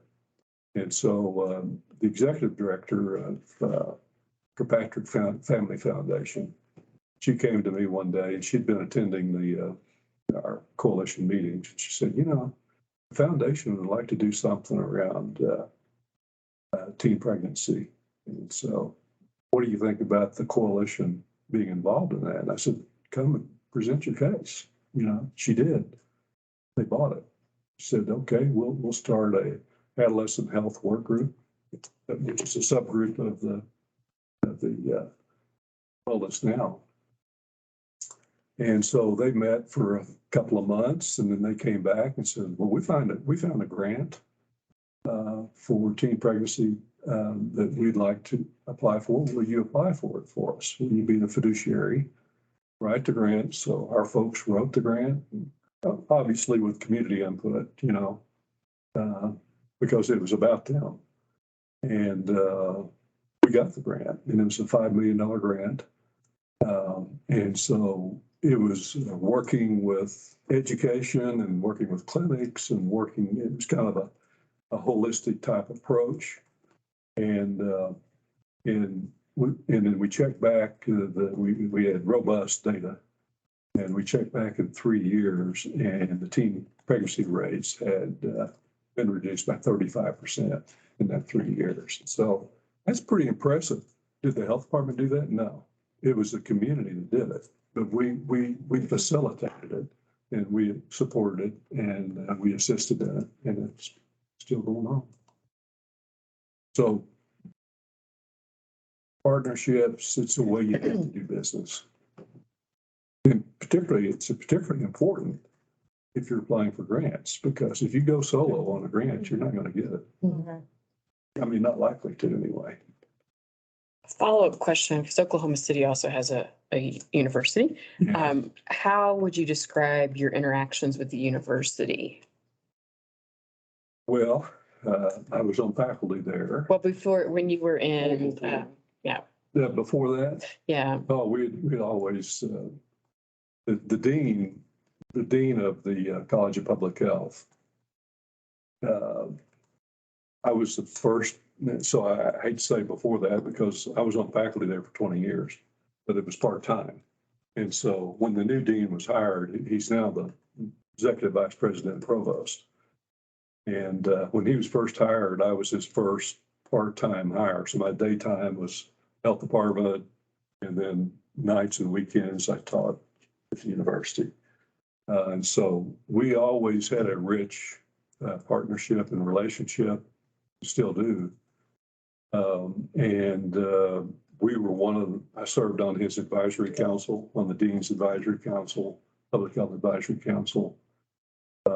And we did a number of, for example, we were involved in establishing the public health emergency preparedness work group that was actually a grant from HRSA. And the university got that, and we helped them get that grant. Then we served as advisory on that. So we've worked with them in many, many ways over the years. And of course, when I was at the College of Public Health, I was also on faculty, even though I'm not a physician, but I was on faculty with the family medicine, the College of Medicine, family medicine as well. So I'd kind of advised them on population-based health and things of that nature. So it's been a rich and productive relationship.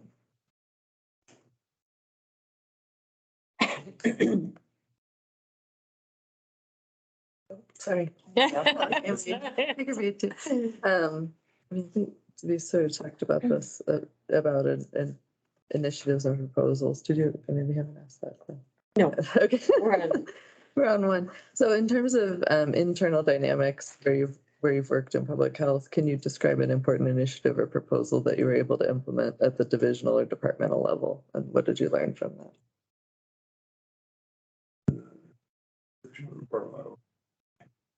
Well, I think I can think of several, but one that immediately comes to mind is this would be at the department level. We did a zip code by zip code community health assessment. Everything in my mind, everything in public health starts with data.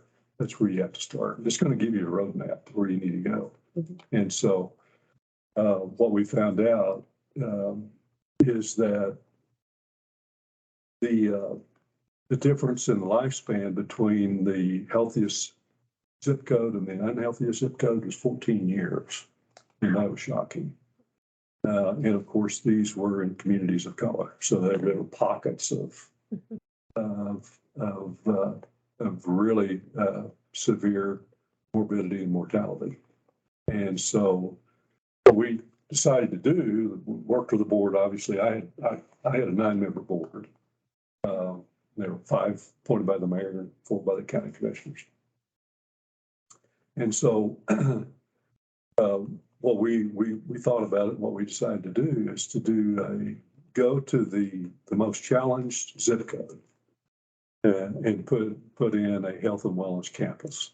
Now, this may not be applicable here, but it worked there. You may have what you need already. But that in that campus, what we did, it was a 50-acre campus. So we built 2 buildings there.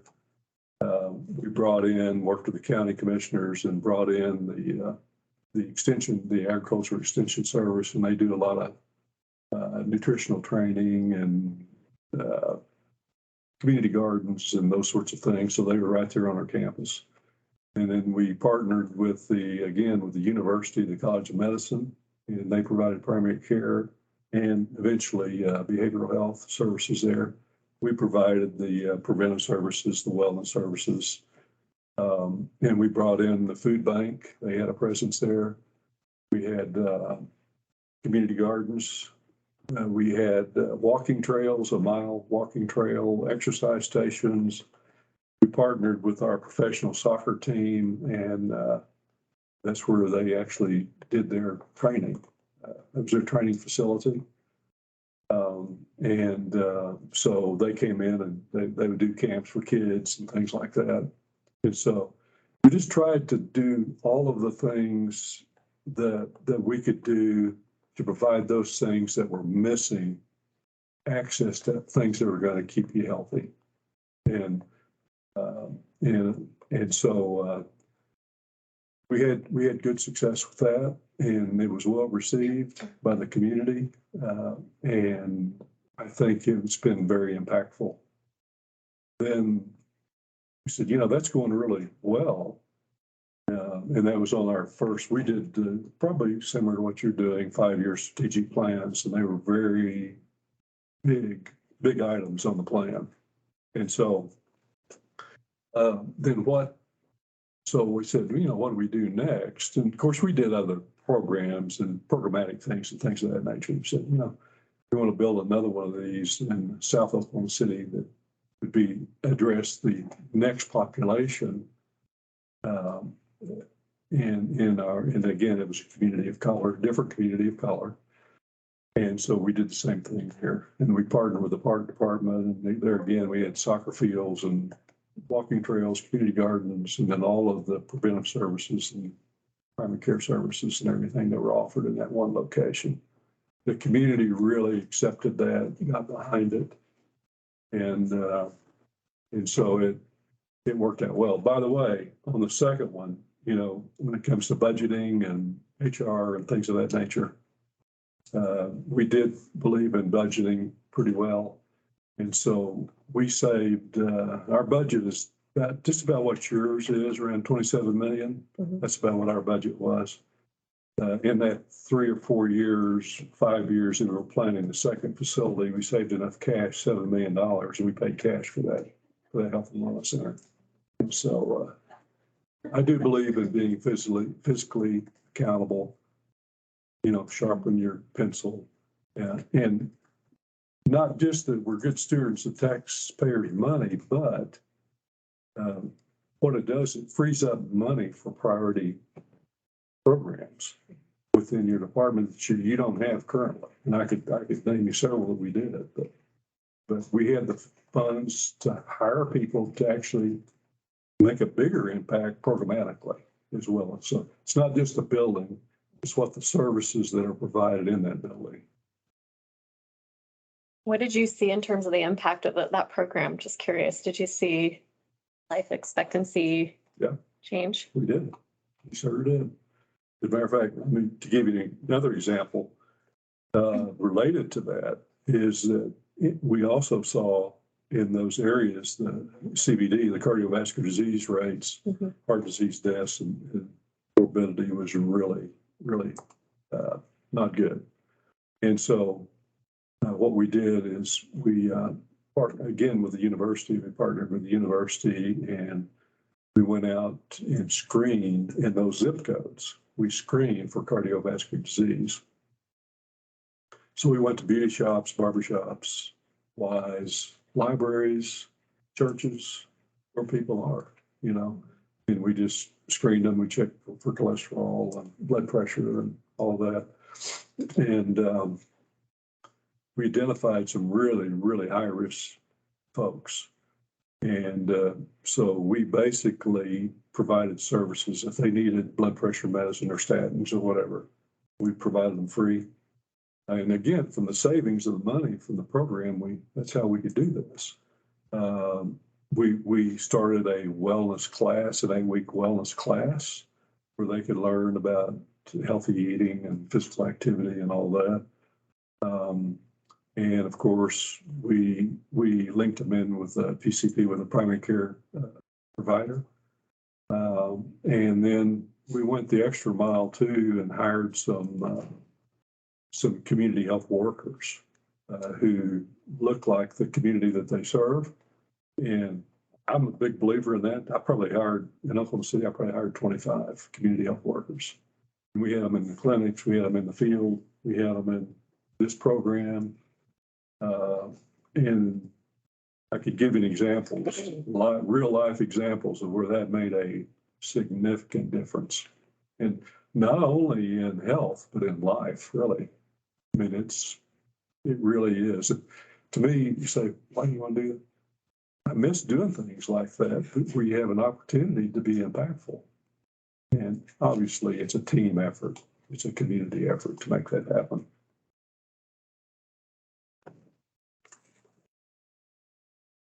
So travel couldn't woo you away from impacting a community. I would feel the same way if I were in your shoes, I think. Yeah, it just, we had fun. Yeah. But Yeah, not as fulfilling, not as fulfilling, yeah. You missed the purpose. And Yeah. I mean, you know, you all know the reason you're on the board to help people. Yep. You're on the board because you want to make a difference. That's right. And when you don't have that. What do you do? Right. Like my son says, we've got our youngest two twins, and they're both at the University of Oklahoma. And he's in, by the way, he's in public health and he wants to go to law school. I said, man, okay. Following your old dad's path there, I didn't think you'd ever do that. My daughter's in biomedical engineering and pre-med, so she wants to be a doctor. She said that pretty hard. But I told my son, I said, well, son, what would you think about if we moved to Colorado and I got a job there? He said, well, Dad, you need to do something. Can't have you rattling around here. You bother me. Good to recognize that. Okay, are we, yeah, number two. Okay, so internal, what's your experience in managing challenging internal dynamics or low employee morale? And how have you applied those management strategies to your work? And I'll say just contextually, this agency is just coming out of COVID, and obviously the world completely turned upside down in public health during that time. So there's a lot of interest in supporting the staff, and of course there's unique cultural expectations in this particular agency that we're really trying to get a good feel around in terms of leadership. So. Well, COVID was tough. It was tough on anybody that was in it. Yeah. They were. It was tough on everyone. It was tough. I mean, those were, 12 to 16-hour days, 7 days a week for a lot of staff. And so it was, plus it seemed like everybody was divided and ramped up, and it was a real challenging situation. I think public health did a lot of good things, and obviously things we can learn from as well. But, I think as far as internal dynamics, when I became the director in Tulsa, so go back a few years, that the morale was low at that point in time. The department had no external focus. That's not true here, but had no external focus. They basically, the staff was unhappy, and the word got around the community, and you couldn't hire people. You couldn't hire really qualified, good people. And so when I became director, one of my first things was to focus inwardly before we focused outward. And of course, try to focus both ways. Try to get everything on track there. And so one of my internal goals was, I want this to be a place where the word gets around the community that it's a good place to work. People want to work here. And that happened in about 2 years. It took a little while to do that, for the word to get, and for the staff to get happy. But it finally, and you can tell when you walk in. I mean, when I was with NACHO, I traveled all around the country and saw a lot of different health departments. And actually went to Tri-County, which unfortunately is no more now, but went to Tri-County, and I went to New York City, Los Angeles, the small ones in Abilene, Texas, and 2 people departments in Connecticut. And so I've seen a lot of departments. And when you walk in, you can kind of tell a little bit. Is the staff happy, or are they uptight, or are they stressed? And so I think honestly, I think it comes from the top, really. I think it comes from the top, and the top's got to, feed it down. You have to do those things that are going to make the staff engaged. And I think one of the things is really give them the vision, I'd say the urgency in public health has an urgency because it affects people's lives and their health. So it's not hard you don't create that urgency, but it's not hard to articulate it. And, but get them in on that. In other words, focus something bigger than your job, bigger than the department even, but on why we're here. And I think too, listen to the staff. And my mother said, you got 2 ears and 1 mouth, so you need to listen a lot more than you talk. And so I think you really need to listen to the staff and hear what they're saying and get diverse input and be inclusive. Get the staff involved. And, you know, we had communications, we had town halls, we had quarterly meetings, and we had fun things, you know, where they would come up and do fun things. We did community walks and, you know, things to get the staff actively involved. And so the things that I've noticed from staff and what they want, and I don't imagine the staff here is a lot different, and there could be some nuance, I'm sure there is, but you know, they want transparent communication.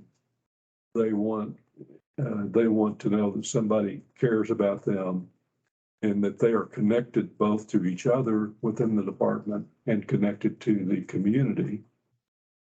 And that they're really part of an organization that's on the move and is going to be fun to work in. I mean, I think you have to bring the element of fun into it because you spend a lot of time at work. And so there's a lot of things that you can do to get the staff involved and having a good time. And, you know, when it's time to work, you work and you work hard and you accomplish things. But the more you accomplish, the more goals you meet, the better the staff's going to feel.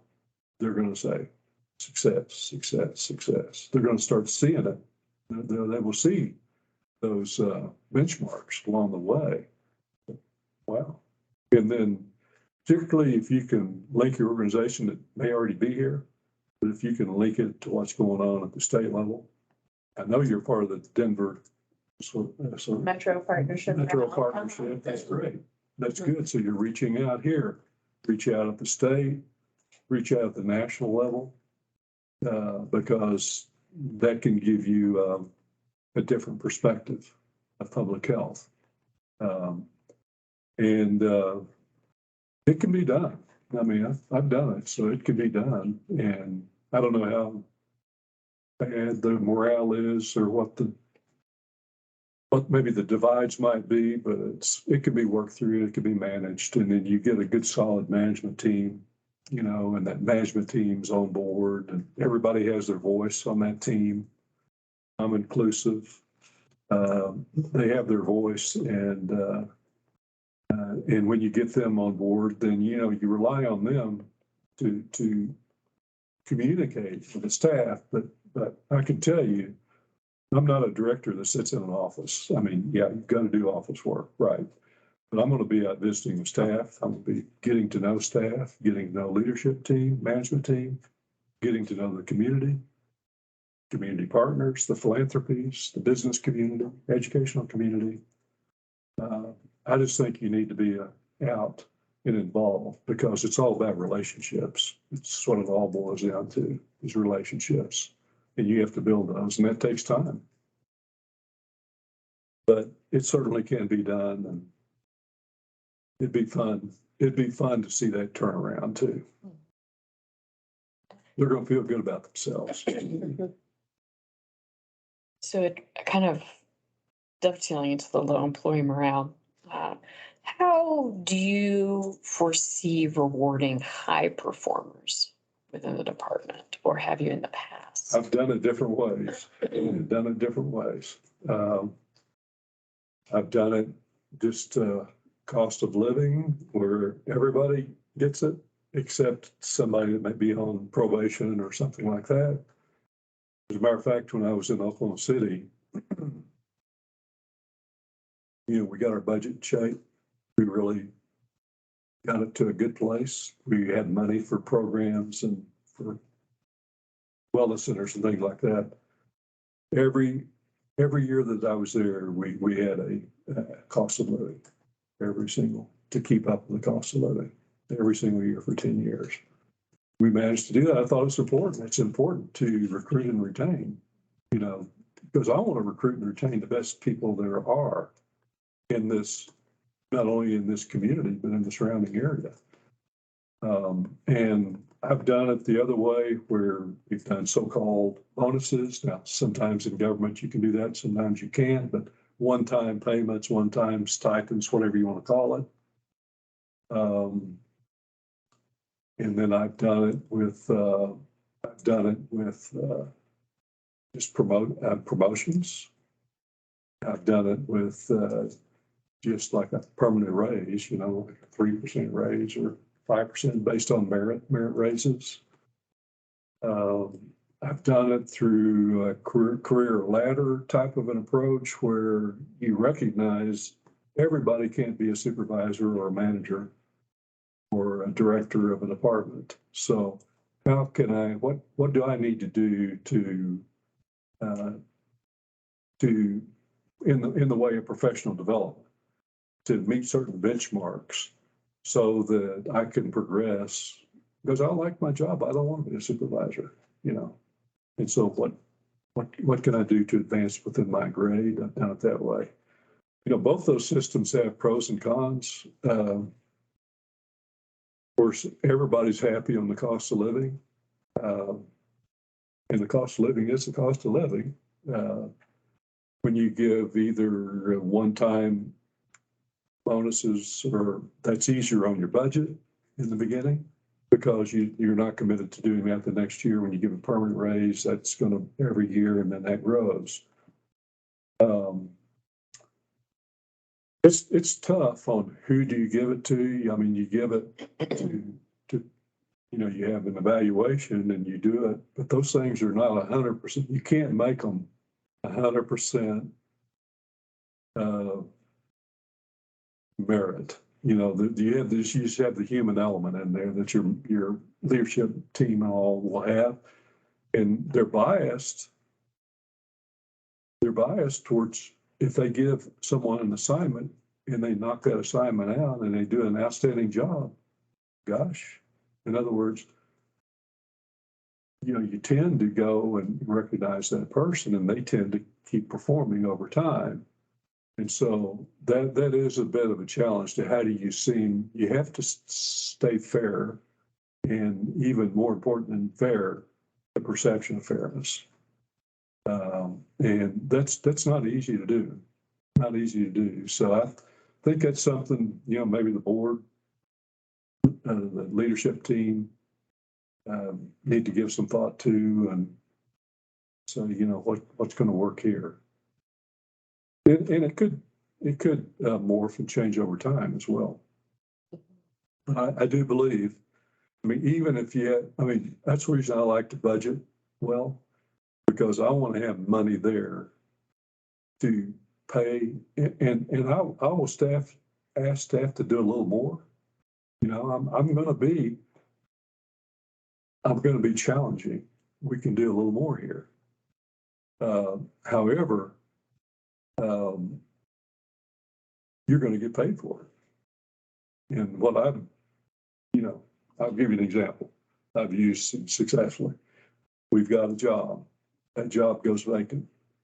So we've got 3 people on staff. And what we say is, okay, here's this job. Would you 3 split this job up? We'll give you 5, 7%, 10% raise. At the most, that's 30%. You save 70%, then you take that 70%, put it back into your priorities of your programs. So I'd rather be a little bit smaller on the number of positions you have, but the people in there are really motivated and productive. And then you can use those excess funds, you can capture those funds to put back in priority needs in your community. It's worked. I'll put it this way. I've done that a lot of times. I've never had anybody turn me down and getting the 5 or 10%. I said, I'll work on it. A little bit more work. Yeah. They've never said no. I think it's an interesting, I hadn't thought about this, but the bias to continuing to advance high performers and then invest in them and then creating that delta, that's really